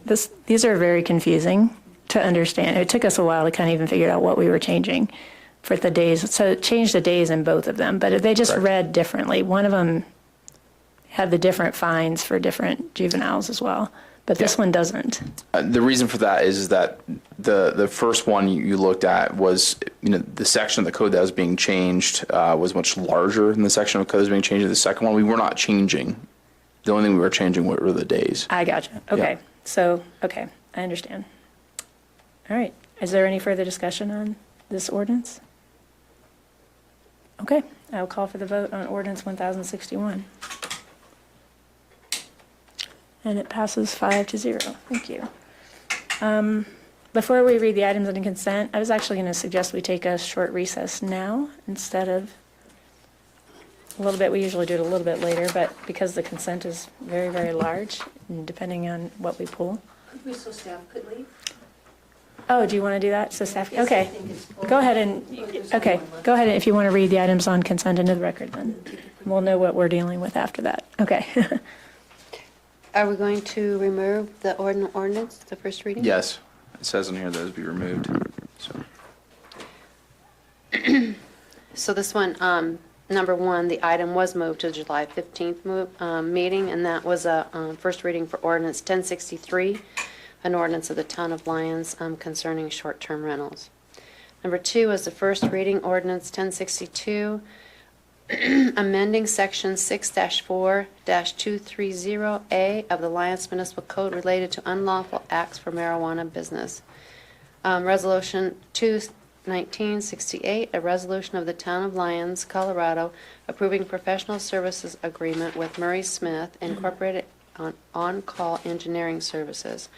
Resolution 2019-69, a resolution of the Town of Lyons, Colorado, approving the First Amendment of the construction agreement with American Demolition. This is for the demolition of the temporary Public Works building. Resolution 2019-71, a resolution of the Town of Lyons, Colorado, declaring certain vehicles and equipment as surplus property. Resolution 2019-72, a resolution of the Town of Lyons, Colorado, approving a construction agreement for Project 19 AVWL-01 Apple Valley Waterline relocation with Iron Woman Construction and Environmental Services Construction. The July 2019 accounts payable, June 17th, Special Board of Trustees meeting minutes, and June 17, 2019 Board of Trustees regular meeting minutes. Okay, would anyone like to pull any items from consent? Trustee Yes, Browning? items 3 and 5. Okay, is there a motion to approve the remaining items on consent? So moved. Second? I'll second. Any further discussion? Do you want to explain what you're going to do?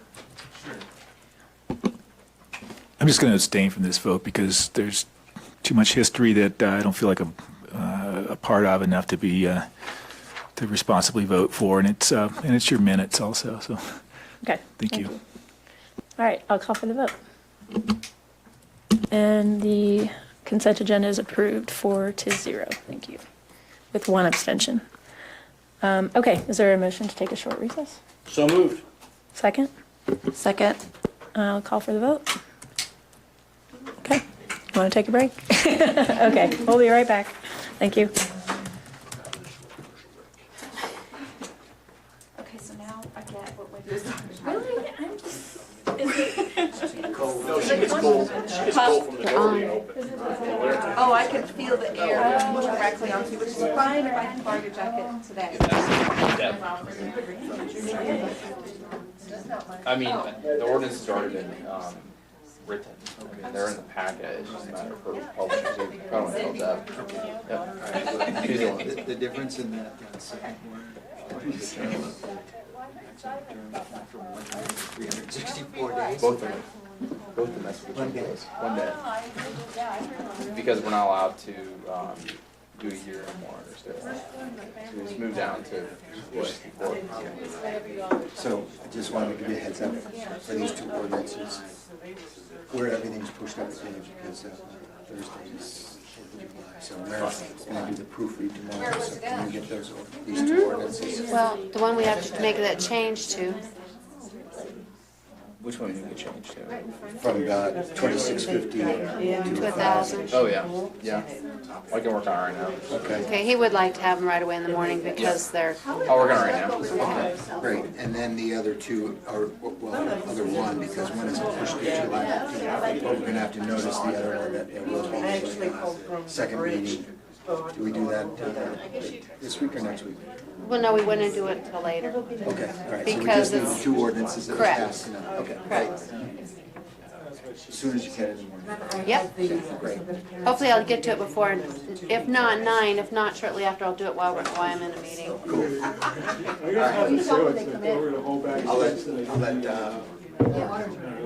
So when you. How big are they? I mean, is it not? They're really short. So they're really short. Yeah, they're like 2 pagers. It's not gonna be half page. Oh, yeah. No, I sent it to, one's 600 and some words and the other is 700 and some words. They're both small. Thanks. I love that with you, like, right in the face there. Come hang out with your Brandon. Okay. Yeah. Be on the front page. Kind of spread out. Yeah, sorry. Well, I mean, there's no one up here. It's just me, put my stuff everywhere. I'm teasing you. I only go when I get paid.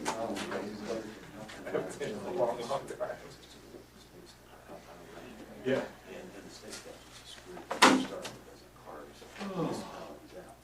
Usually if you're all down.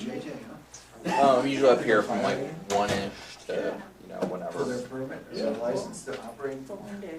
Sorry. I had Littleton this morning, so I had Littleton's agenda meeting with their, city manager and all that this morning. No, they, Went from there to they here, use for so all the training. They have their The overemphasized. Tuesday, so I'm doing their city council tomorrow. Okay. Keeps you Back busy. then, Out of Yeah, trouble. definitely. been out of service. Yeah. I mean, I don't typically do their city councils every week, but when I need to fill in, I'll do them, so. That's pretty big. Think that About 60,000 people, so a little bit bigger than the Lions. Good size, yeah. Crank it down. So those are the only two cities you do? That one We and were, this one? so, we do all sorts of cities on like special projects, mostly for wireless and utilities matters, and our firm specializes in. And so I present to city councils and town boards all over the place on various utility issues. But in terms of regular meetings, we do Lions, Littleton, Empire, and Yuma County. That doesn't have a lot of Okay. body mass. Empire's. Could possibly. West? West, somehow- yeah, but close to Winter Park Skiers. So I can That's pretty purchase cool. something. It's a nice area. Yeah, it's, I mean, it's smaller than Lions, like, it's really tiny. But I think, I wanna say they're like. It's 600. partial. That was really close.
Pretty good. My question on item 3, which is it's the Murray Smith thing. Is there, do you have any kind of a dollar estimate of what the fiscal impact is going to be overall of going from employee town engineer to contract town engineer plus utilities director? Okay. Your microphone.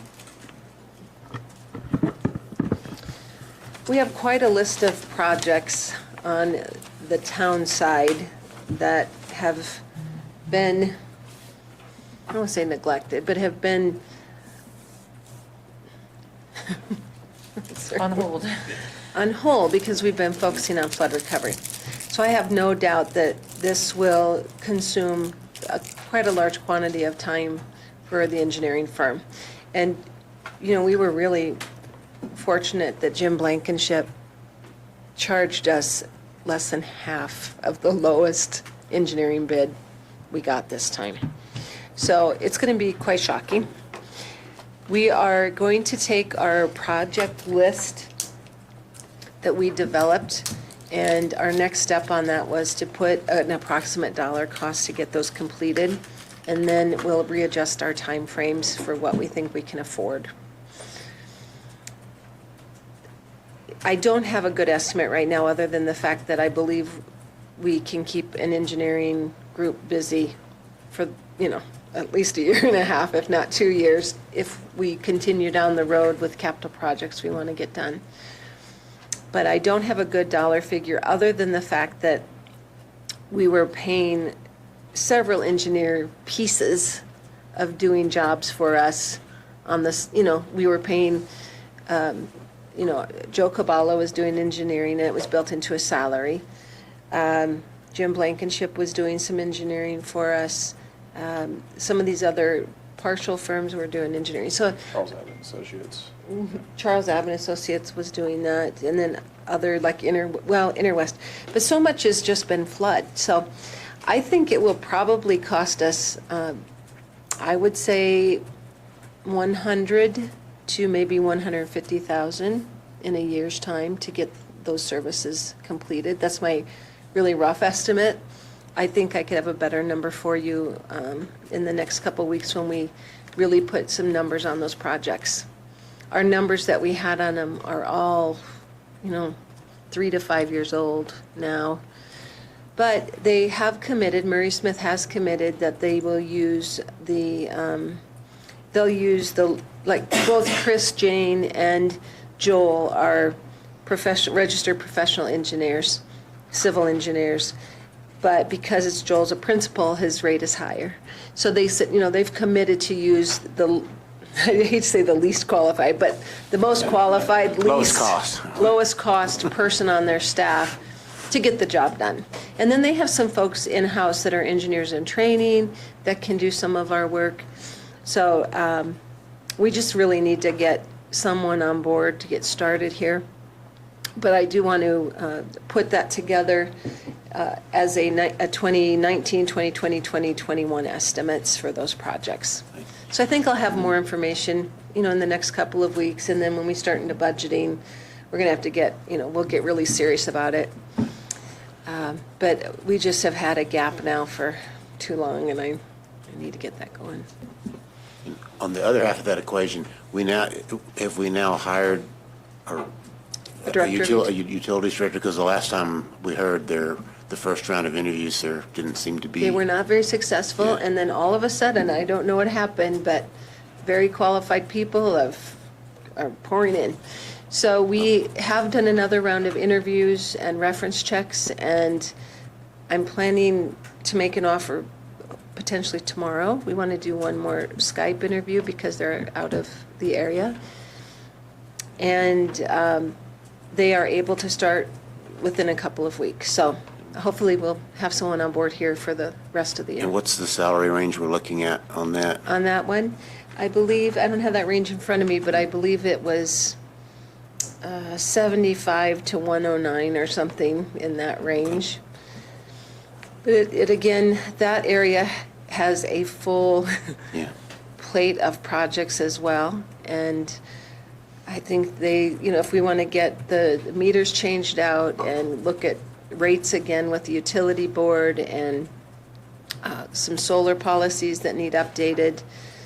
I do have that list with me. Okay, I have a whole list I can show you. Okay. But I do think that with not having paid a salary now for a few months with the open position and what we have slated yet for the year, hopefully we can still come in reasonably. I don't know if it'll hit the budget perfectly, but we just have lists of both utility projects and engineering that just need some immediate attention. Okay. Significant attention.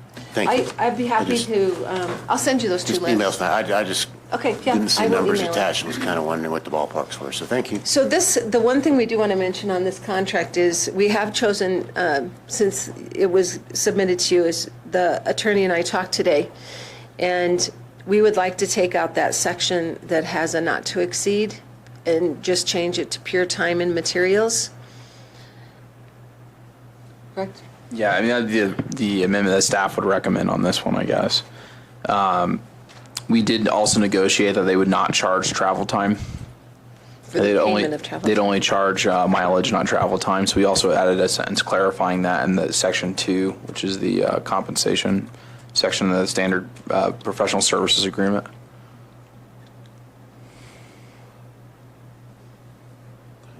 That So would help you a want little section bit. B changed from the not to exceed $100,000 to just We're taking it out in its time and materials. time and materials? And then in my eyes, because that's our standard professional contract, I made my best guess of what we would be paying in that year. And then Brandon clarified that it does not have to have that.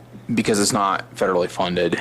Right. And so it'd be like, the contract with my firm where it's not a specified amount, and we just say what you can and cannot bill for. And so when I saw what Victoria proposed, I suggested those changes, and we negotiated with the engineering firm today, and they agreed that they would not charge travel time if we could take off the amount. And it's not anticipated we're going to probably expend all of that this year. It's just, Probably not for this year since there's 6 months. yeah. What's But the if- term of the agreement then? We're looking at, it's an annual. Annual appropriation. Able to be annually appropriated up to for 3 years. Okay.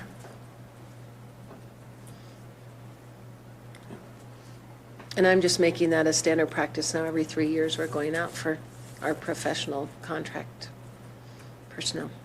Okay, is there a motion? I would move to approve Resolution 2019-68, contingent upon the changes in the professional services agreement as outlined by town staff. Second. I'll second that. Okay, so just to be clear, you're approving it with their recommended changes? Correct. Okay, all right. Any further discussion? Hearing none, I'll call for the vote. Oh, go ahead, sorry. Sorry, I had a thought that maybe it would be good if staff reported at the time at which it might approach $100,000. That Sure. the board be apprised of that. Sure. It would be an act and report kind of thing, not necessarily act after approval, but just so the board is aware if the engineering costs are exceeding $100,000 or likely to. Yeah, and that's just a recommendation then? Yeah. Okay. Yeah, I mean, I will support the motion. I think, I'm comfortable with it because we are now in the habit of going to RFP more regularly, rather than, well, I think a lot of things happened because of the flood, but, I think, because I also know we have a huge lag list of things that needs to be addressed. So I'm glad to see that we'll have some resources to try to get those projects moving, especially the electric meters. Not everyone's in favor of them, but they've been we need to do them for solar compliance. So, all right, call for the vote. Okay, and it passes 5-0. Thank you. Next one's yours as well. Yes, item 5, I had just questions about 2 specific pieces of equipment. One was, what was up with the new trench box that was bought new and now we're selling it and it just didn't fit what we needed, or what? So actually, this was a replacement from the flood, but the trench box that we got is huge. I mean, we can never have a trench that big that we would ever use this trench box in. So we had tried to return it to the manufacturer, and I understand that we were not able to, so that's why we're looking to go ahead and put it up for auction. Did we just order the wrong size, or we just replaced what was there before and now it's too big? We never had one before. Oh. And my understanding is this goes back to 2014? It's a flood 2014. project, And they ordered what they thought would be appropriate because, we were going under SURSA training and we had to have these and we needed them. And then when they got it, it was much bigger than they realized, I guess. And this is like a monster to move even. Mm-hmm. Takes a crane or something? It does. And so it just, I think it was during a chaotic time. I don't remember actually discussing size with staff or anything. I think it was more a decision of the people in the field at the time. Okay. But it's just All right. sometimes I notice it's like our dump truck. It's too big. We for our size and our needs, sometimes I think when people purchase, I shouldn't say that. Sometimes they think the bigger the piece of equipment, the better. It's a guy thing. That's a guy thing. Thank you, Mike. And so, Bigger than our stuff. yeah, and so I think it's one of those that they thought it would fit by the measurements, but then when it was here, it was just like, wow, to do that, we'd be blasting rocks out to make a trench, so it's like, it didn't work, and they would not return it, or it was gonna cost as much to return it as it was worth, or something, shipping-wise.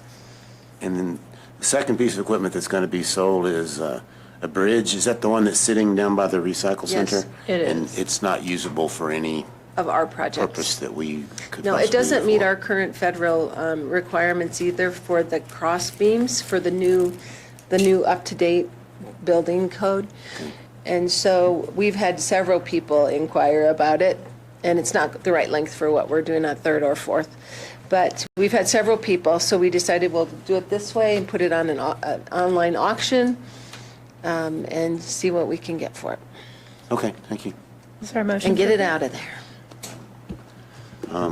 I move to approve Resolution 2019-71 on vehicles and equipment as surplus property. Is there a second? I'll second. All right, thank you. I'll call for the vote. Okay, and the motion is approved 5-0. Thank you. Thank you. Yeah. Okay, we're up to trustee reports. Trustee Browning, do you mind starting? The SFC has not met since our last meeting, so nothing to report on that. I would like to go ahead and make a request now, and I'll follow it with a written request that we, that the board in the future determine a date when we can have an agenda item for a discussion on special events permitting in Lyons. The event last weekend, when I didn't realize until after I started looking about how special events are approved in Lyons, didn't realize that there's not, as far as I can see, a provision in the Lyons Municipal Code for either the board or the staff to issue a special events permit. I know the staff does it, but I think we need to look at particularly major special events, should they require board approval. So that's just a request for a future agenda item. And then we've already discussed putting a future agenda item about a noise ordinance. I probably will not be here for the next meeting due to a prior commitment with some out-of-town visitors and things, but I am in favor of us going down the road of, even though it may be a difficult road, of trying to craft an enforceable local noise ordinance to the extent we can do that under state law. Trustee Curtis? Why don't you go ahead first? Okay. Ecology Board meeting will be July 16th, 6:30 p.m. They have some concerns that is brought up during staff report, Lions Valley Park, River Park, people trespassing, stomping on stuff, and since we're planting thousands of plugs and things and other plants and seed, it's not going to do very well. People are going out there with their dogs, so if we could, I think they got the fences fully up now. It wasn't at the last meeting we had, so there's a lot of people in there on the weekends. But if we have to, let's have the sheriff, if they're driving through town, stop by, and unfortunately we have to issue trespassing tickets because we're going to lose thousands of dollars of plantings, and then we're just forced to replace it at our cost at some point in the future. So if we could do that. College Board would like to keep informed, just a reminder, as the town does any plantings, all plantings, so they're aware of it, they can look at it, compare it to the plant list. They're, I guess, best suited for our area, so they can be aware. I brought up the concern of the trees, locust trees planted underneath power lines. I was concerned about, at the time, at least the last meeting, you may have already heard about this. Someone may have contacted you about getting the post office water turned on, the HTO system checked. Supposedly they were having problems with it. What kind of system? The watering system. I call it the HTO. Yeah, the post office. That's it. Utilities continues to work on updated modifications of Chapter 13 Lions Municipal Code. Looking at the mean energy efficiency incentive program that just came out, so people can do some updates, lighting installation. There's some refunds they're looking at. That's going to be a good fit for us in our town. They've considered looking into what a smart meter opt-out policy might look like. What are the costs? Who's going to bear them?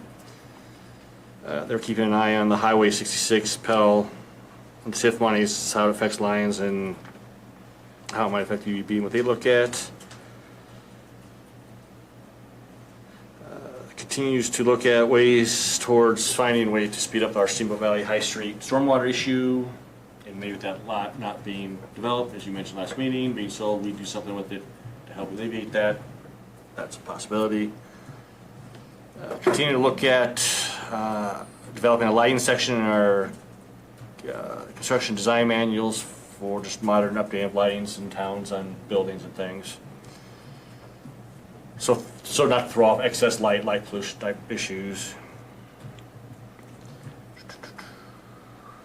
Let's see, first 3 months of electric usage was looked at. Our peak times for the month of January, February, March of this year were 8 p.m., 9 p.m., 9 p.m. No solar offsets in those times, obviously. So that was kind of a interesting dead of winter, that those were the peak wattage usage, or wattage usage. Still concerns on the water report, Victoria. You probably already heard from them. Our bill, what we bill, what the town of Longmont bills us, there's seems to be, and they're looking at, still seems to be 5 million gallons missing somewhere. So we continue to look at that, trying to figure that out. I don't know if you're aware of that, but I'm sure if you come to our meeting Wednesday, you'll hear about it again. Okay, so I remember hearing about one, but it happened again? That's where the way it was being discussed at the last meeting. So we shall see. And sad news, Lions volunteers, a very strong, hard worker of ours, way beyond when everyone else dropped off helping, passed away June 1st. Kathy Unruh, remember Kathy? She, I guess, became ill April and passed away from whatever the illness was June 1st. So she was one of the heavy lifters, stalwart for the, even up until this fall. So, yep, just a couple years younger than me, so kind of sad news there, but Lions volunteers continue to plug away, helping Botanical Gardens and Shed and rock moving. I think that's it. Thank you. You probably don't have anything, I'm assuming, or if you do, you're welcome to. Thank you all for your kind welcome, and it was so nice to have so many of my neighbors come to welcome me as well. I was struck by twice we brought up some perhaps contentious situations with the fire district, and I guess I've often thought, I wonder if we have some way that we could hold hands and come together and talk about ways to better communicate. And I think that many people may have thought the same thing for many years. I hope we have some ideas because I can see we recognize challenges in this area. So let's see. Can't commercial buildings that are 3 stories high be adequately protected with sprinklers? I know that a very close colleague of mine was told that if the fire hydrants hadn't passed tests, that his new home could be fitted with sprinklers. Perhaps it's different for commercial buildings. He expressed that if someone was stranded on that top level, they have no way to get them out, even if the sprinklers are. Whatever happened to the old trampoline thing? Slide. And I assume you're going to assign me some, is it liaison to one or more board? Yes, actually, I was going to suggest that you just take over what Trustee Wah had, which seemed to kind of be right up your alley, which Economic Vitality Commission and the Revolving Loan Fund. Mm-hmm. So if you're game for Those those. are 2 different, because I wasn't familiar Two with that, different right? entities. Related. Yeah. Related somewhat. And anxious to learn how the board directs the liaison to operate in that role. I'd be happy to sit down with you and talk about that. Mm-hmm. I think that's all I have to say. Okay. Thank you. Yeah, thank you. So I have a few things, as a matter of fact. First off, I wanted to ask one question we talked about in the minutes of, or at the last meeting, a letter to the senators regarding immigration worker permit. Any progress on that? There wasn't, sorry. I need to put that back on the top of the list. Okay. Thank you. Then the other was, in terms of the Lions Arts and Humanities Commission, this Saturday, there will be here hosting in Town Hall another show, art show. It will be a tapas potluck with some entertainment. It starts at 5:30, and it's going to be art. It's called Wise Eyes. So it's a nod to sage wisdom and the creative spirit born from the age and experience. Art is 55 and up. So that's the 6th. That's this. Oh no, I'm sorry. It's not this weekend. It's the 13th. Okay. I've got my weekends mixed up. So it's next Saturday. 5:30 to 7. The reception is here. And if you want to deliver your art, that's on Friday the 12th. Isn't that age discrimination? I don't qualify. So anyway, yet. I did attend, and I know Trustee Browning was there too, the Leaf Pancake Breakfast that was last Saturday.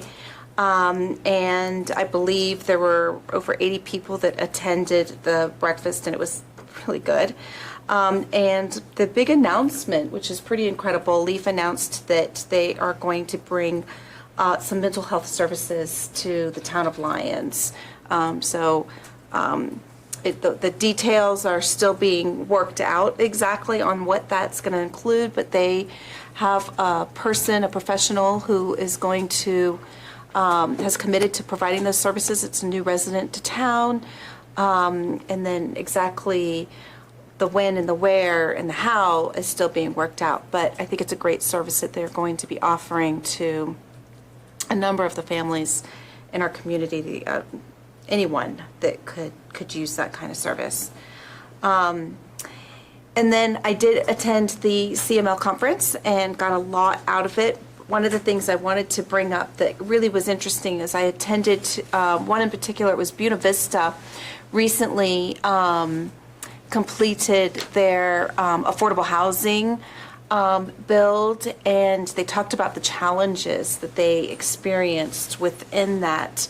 So I was kind of, all right, give us what we need to know. Their challenges were very different than ours in many regards, but the thing that stuck out to me was kind of towards the end, complete, and it was getting applicants to come forward and apply for an affordable house. unit. And so they were surprised at how people weren't coming forward. And the fear that was creating also in order for them to meet their CHAFA tax credit deadlines. So they had 2 buildings. Once the first building was completed, then I think it was people could sort of see what this looked like and what it meant. And so they started coming forward. But the application process is long because of the need for background checks and IRS qualifications. And so the paperwork process was really longer than they anticipated that it would be. And so those are just some areas that we should kind of think about. And then they said that in hindsight, perhaps if they had done some, perhaps some PR with a drone going over the construction during the process of it, they may have gotten, they think, more applicants sooner through the process. So drones over construction sites, I don't know what that Hopefully that drone is licensed. Both registered with the FAA, as you know, so anything over 250 grams needs to be registered. And I know somebody who has one. Yeah. Well, yeah, and who is a licensed FAA operator as well. So licensed operator, registered with the FAA. So okay, There we go. So anyway, I just thought that those were some really interesting insights that without having gone through it, nobody would be able to share that knowledge. So. Well, and I should have announced during my reports that Friday afternoon at close of day we received a summit submittal. So today staff should, today and tomorrow staff will go through to ensure completeness, and once it is that, then that will become the beginning of this public process. So, and I'm getting regular calls asking, when can we apply, when can we apply? And so hopefully that won't be an issue. Their plan is that as soon as the plans are approved, especially for the single family, since that's not going to take any additional public process, they'll start taking applications right away and be processing those during construction. And then the other set, I think they'll start with single family, work that out, and then kind of the same thing. Then during construction, take multi-family applications. But we got the full submittal. They met their goal. Their goal was by the end of June. So they met it on Friday late at the end of the day. So I haven't even opened the rolls. I haven't seen the rolls. I've seen them yet. We'll be working on that, and then it will go public.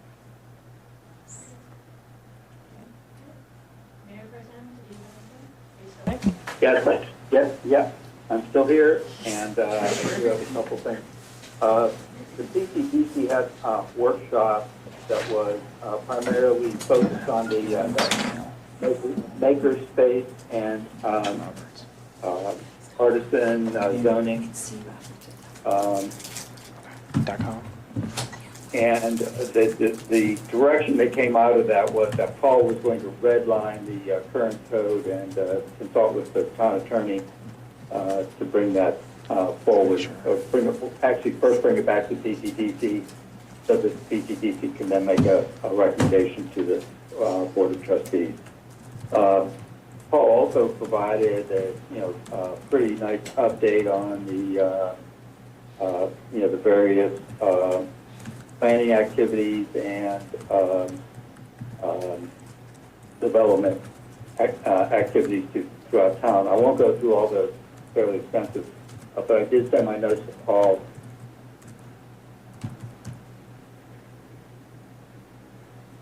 Still there? Oh. Pardon? Oh, You cut out. we didn't know if we lost you. Oh, I'm sorry. Let me see. We can hear you now. Oh, you're breaking up a little bit.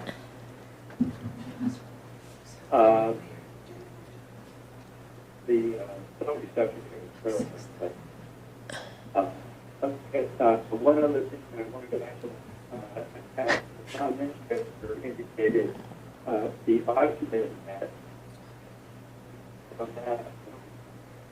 We're losing You know what, Barney, we can't hear you. Can you hear me at all? Very, very faint.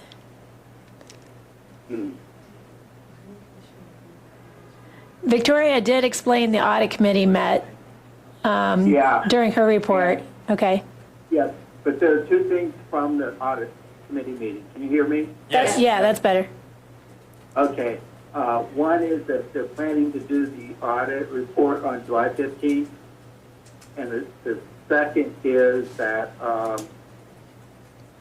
the audit committee wants an opportunity to review and potentially modify the enabling ordinance for the audit committee. Okay. That's all. All right. Okay. All right. I don't, Parks meets next week, and so I won't have anything from them, and Dr. Cog is the week after that. So we attended CML, which you've already heard about, so I won't rehash that. I did have a couple questions. I was curious about the 5K, because it was budgeted, and that is generally how the board has provided input is into some events. What happened? Why didn't we have a 5K with good old days like we have in the past?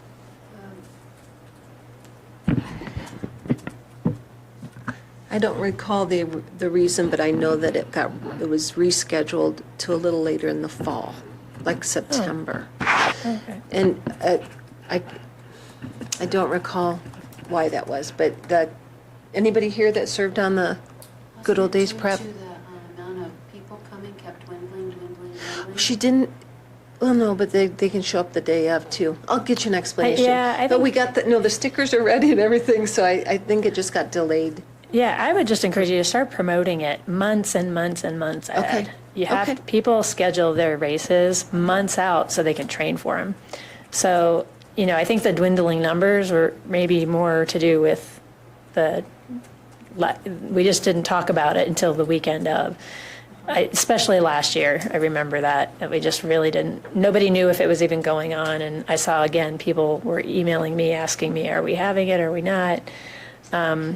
So I would, if we have a date, I would start getting that word out now. With the course too, did you used to go behind the baseball field or something, or where the baseball field? Yeah, I mean, because we didn't have Bone Park, and so that's the other thing. I would really encourage you to go back to, we have beautiful parks, let's run through them. Please don't make us run through the stalks, that's ankle biting, snake biting stalk. This is really unpleasant. Makes you run fast. This is an unpleasant course, to say the least. All the little kids would come back and their ankles and legs are all red and scratched up. So let's run the roads and the park trails again.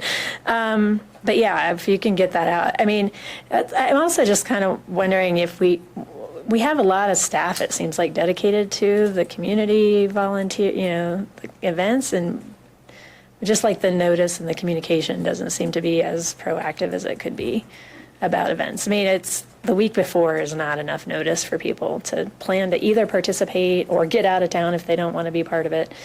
So I would just say more notice is better, and start talking about things way earlier in the process, especially when we're trying to, fund these that are supposed to be for the community. People just want to know, and I think that's kind of.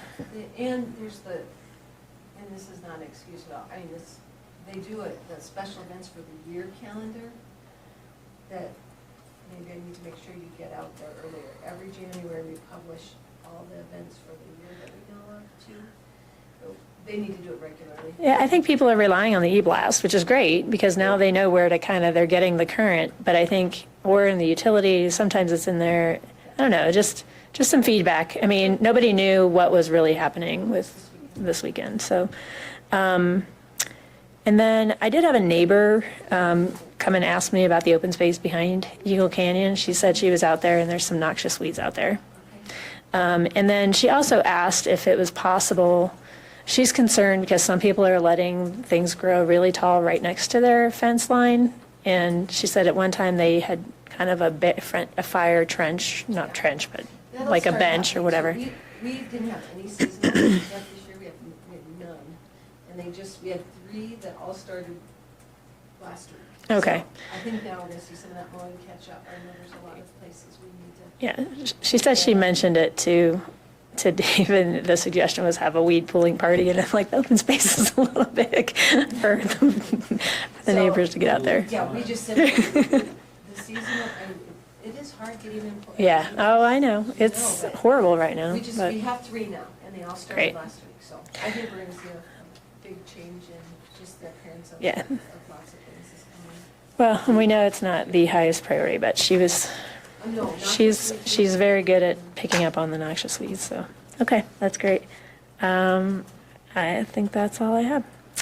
Did you want to run through your action items?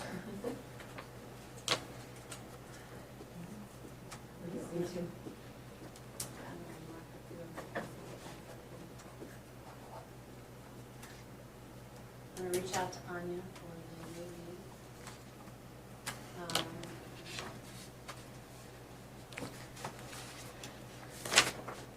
Check out the culvert in Steamboat Valley to see if they can jet that or what's Or going on. just who's responsible. Noise ordinance will be on for the next one.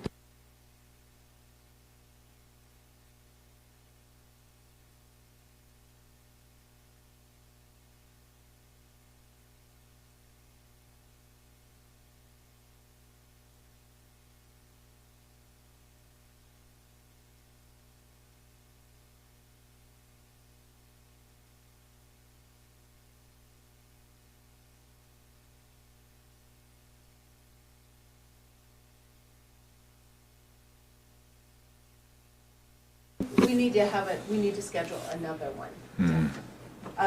I can forward you my written communications that I thought would be self-explanatory, but apparently the verbal communication between our staff that was involved and the chief just weren't explicit enough, I guess. So, so I will schedule another one. I mean, you want to do it with their board or just? No, I think staff? during the discussion, we had talked about that you would be having a meeting with them, so. Yeah, I have that highlighted. I also Okay. have request future agenda item for special event process approval and the open noise ordinance we talked about.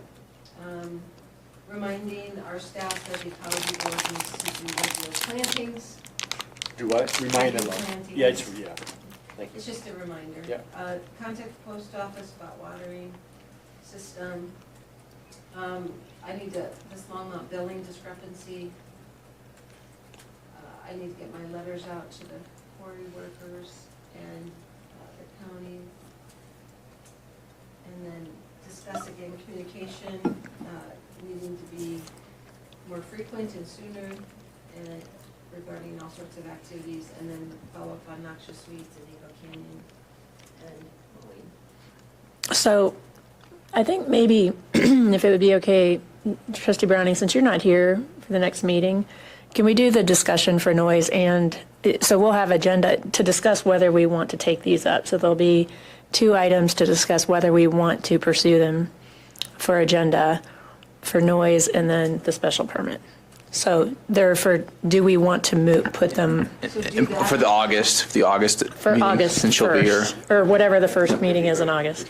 That way you can just be here for it. So on July 15th, vote on whether or not. No. We're not going to, they're going to be the They're gonna be in the request August for agenda.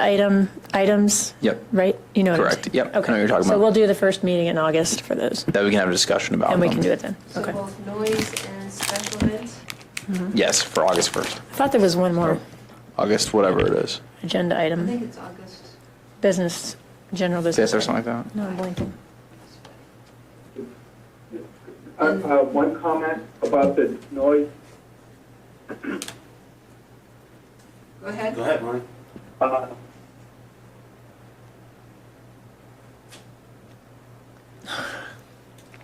We lost you. We're losing you again. There you are. There he is. Noise isn't until August. Can you hear me better? No. You're That kind of part, in and no. out. The thing is,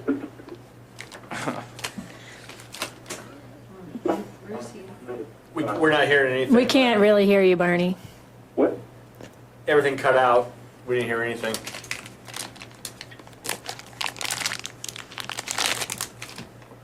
Can you hear me? A little bit. Okay, it's about waiting until August to do something about the noise. I know, yeah. It's, It might be, it would seem like a long time to the people who live on Kelly.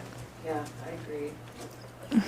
So I'm thinking, we may have to wait until then for the big discussion, but if there's something that can be done sooner. well, I think we should continue to get updates from staff on what the business is doing and giving them feedback and if they're taking any additional measures. Well, I think we just, I think the sheriff has the ability to walk in and say, we are receiving noise complaints and you need to turn it down, just like we used to do for Riverbend all the time. I don't know why they can't do that. Did they say anything? Well, No, he said he can't write a ticket. He they is, can't write a ticket, but they can walk in there and just say, you need to turn this down, please, we're getting noise. and it sounds like they're doing that And then now to if some they, degree. well, no, I think, no, because when I debriefed with Bill today, he said, I didn't get any complaints this weekend. Okay. And I was like, and then to hear this, it was like, what? So I think there is stuff we can do, and I am okay with Bill going, they can at least request, and if they won't do it, then that just is fodder for future discussion, but I think they will. But it sounds like it's like double what it should be. I'm just, What are you hearing in Yeah. your house on Kelly? I'm a professional musician. I have a lot of years with loud noise.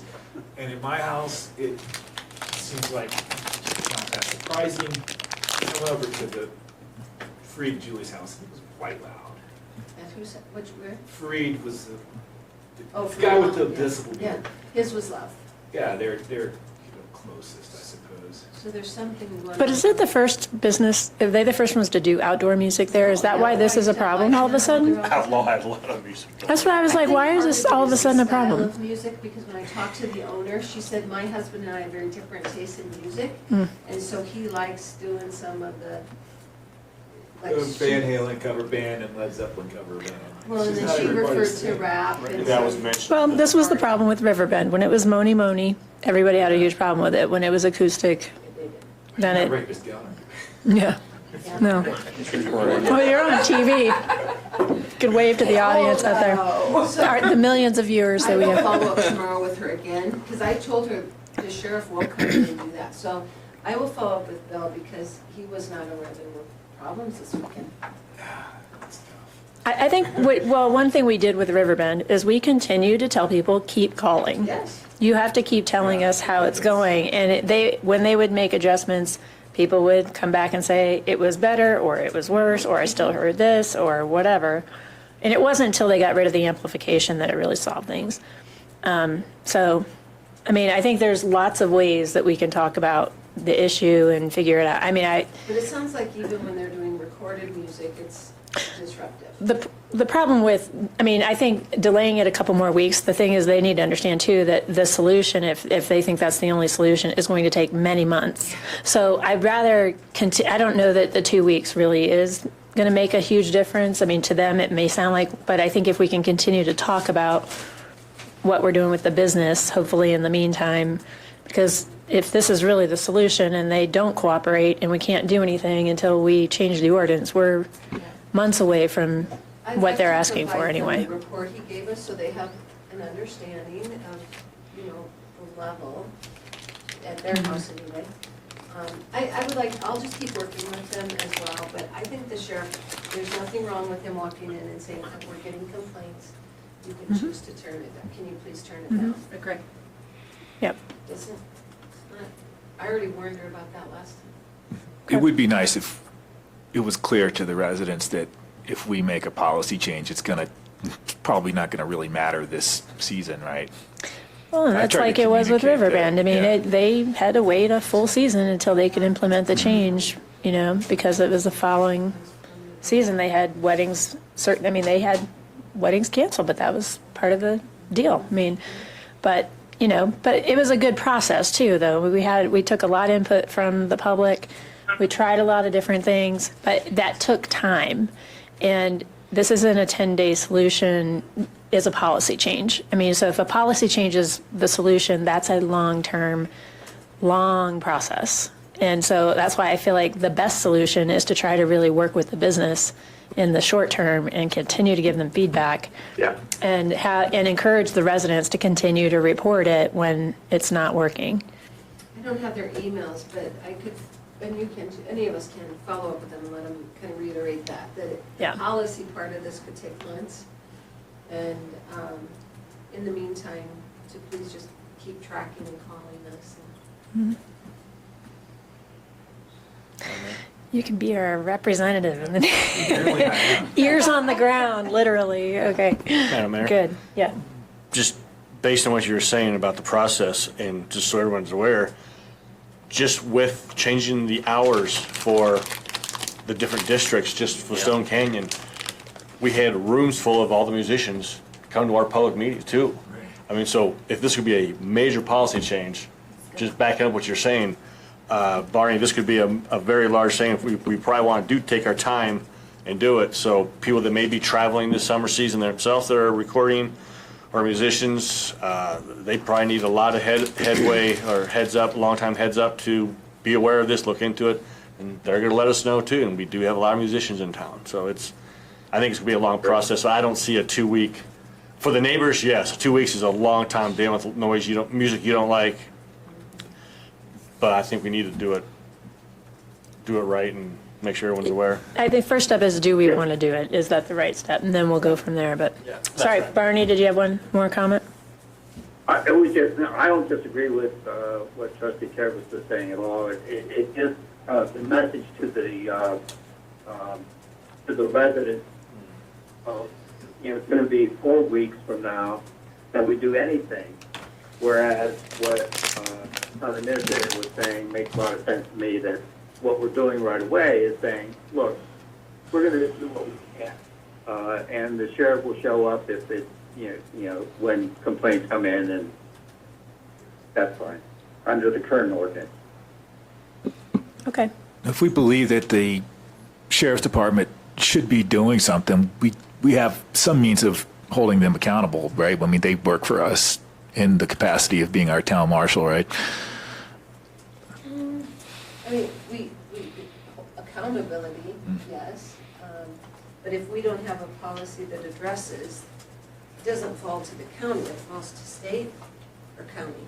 What's your... Noise, what can the sheriff do? What can the sheriff do? I mean, he could attempt to cite the individual, defending individual under the town code is what he can do within the town limits of Lyons.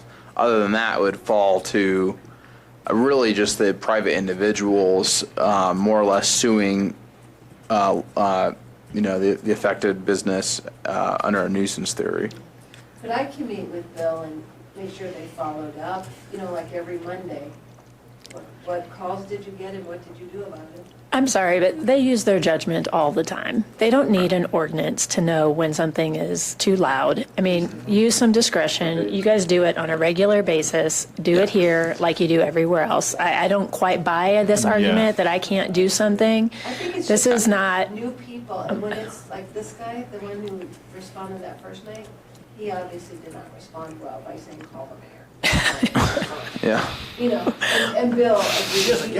I love that, by the way. That's great. He was livid when he heard that, so he was not happy. Yeah. So it's a matter of training too, and like he said, with summer, they are doing so many events, and we aren't getting our regular guys. And so it's training. Yeah, and I think if we sit down with Bill and have that conversation, he'll be very receptive to that. I think he's frustrated as well, but I think we just need to set the expectations that, we shouldn't have to go through a 6-month ordinance process for them to be able to manage a noise complaint. So Agree. I think that's another thing we can do. Okay, all right, let's, I don't have any executive session paperwork. I just noticed, sorry. So we'll take a couple minutes just to gather some paperwork, and then we'll have a motion to go into executive session. She's going to print it right now. Okay, great.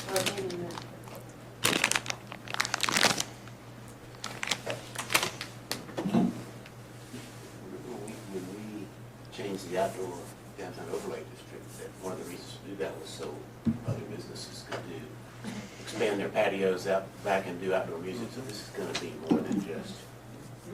Oh yeah. Maybe one business now, but it's going to be others in the future. Maybe. We're not going to make any kind of policy that has got one business's name on it. No. It's got a bill of attainder and it's constitutionally illegal. Yeah. There's going to be, this is going to come up again down the road. Does anybody need to take a quick break before we? This is a good time if you need to. Make a motion. We're just waiting for paperwork. Okay. So Barney, since you're in Florida, I'm assuming we're not meeting down at the shed to continue construction?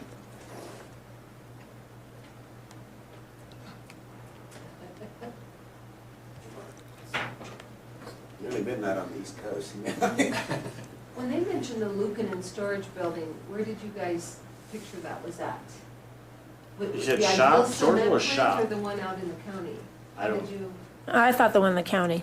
oh, that's probably why I didn't know about it. Yeah, I was gonna The say, I one didn't hear out about on it. 36. Mm-hmm. I saw the tent, though, he was referring to. Where was that? So I saw it on Saturday. We were, we were surfing down in the hole. October, November? Yes, and we took the kind of that little dirt road to kind of exit out at the far end because it was easier and safer than to try to do a turn like this into traffic. And I'm looking at the trees because it's all green, and I'm like, oh my God, there's a tent. There's a tent, like, you know, right down in there, and we backed up and we looked at it, and we're like, you know, that it wasn't.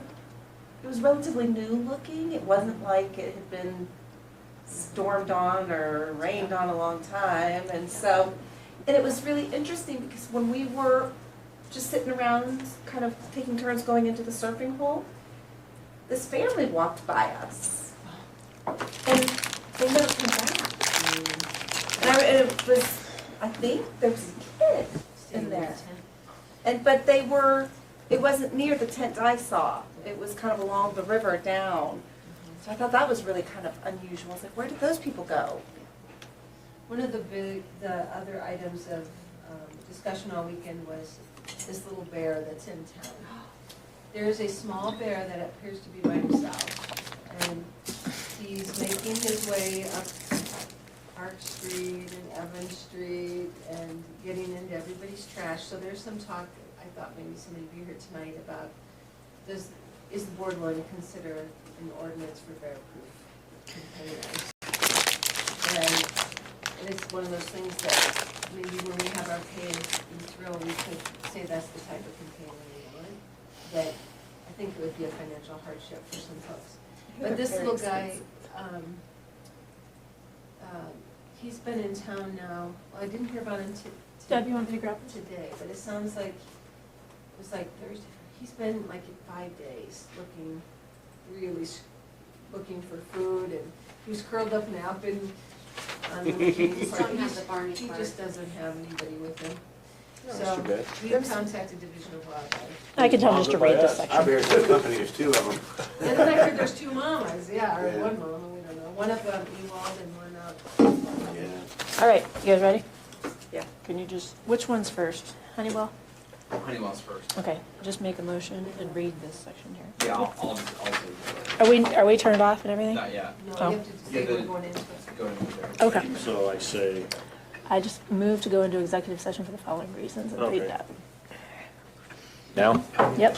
I move to go into executive session for the following purpose. Executive session pursuant to CRS sections 24-6-4024E and 24-6-4024B for the purpose of determining positions relative to matters that may be subject to negotiations, developing strategy for negotiations, and instructing negotiators, and for legal advice from attorneys representing the town regarding the town's energy cost savings contract with the Honeywell International Incorporated for the new wastewater treatment plant. Is there a second? Second. Any further discussion? Okay, call for the vote on the motion to go into executive session. Sorry, I had my button already pushed. 5-0, okay. All right, it is July 1st, 2019, and the time is now 9:41 p.m. For the record, I am Mayor Connie Sullivan. As required by the Open Meetings Law, this executive session is being electronically recorded. Also present at this executive session are the following persons: Mayor Connie Sullivan, Mayor Pro Tem Barty Joyce by phone, Trustee Mark Browning, Trustee Mike Caravis, Trustee Jocelyn Farrell,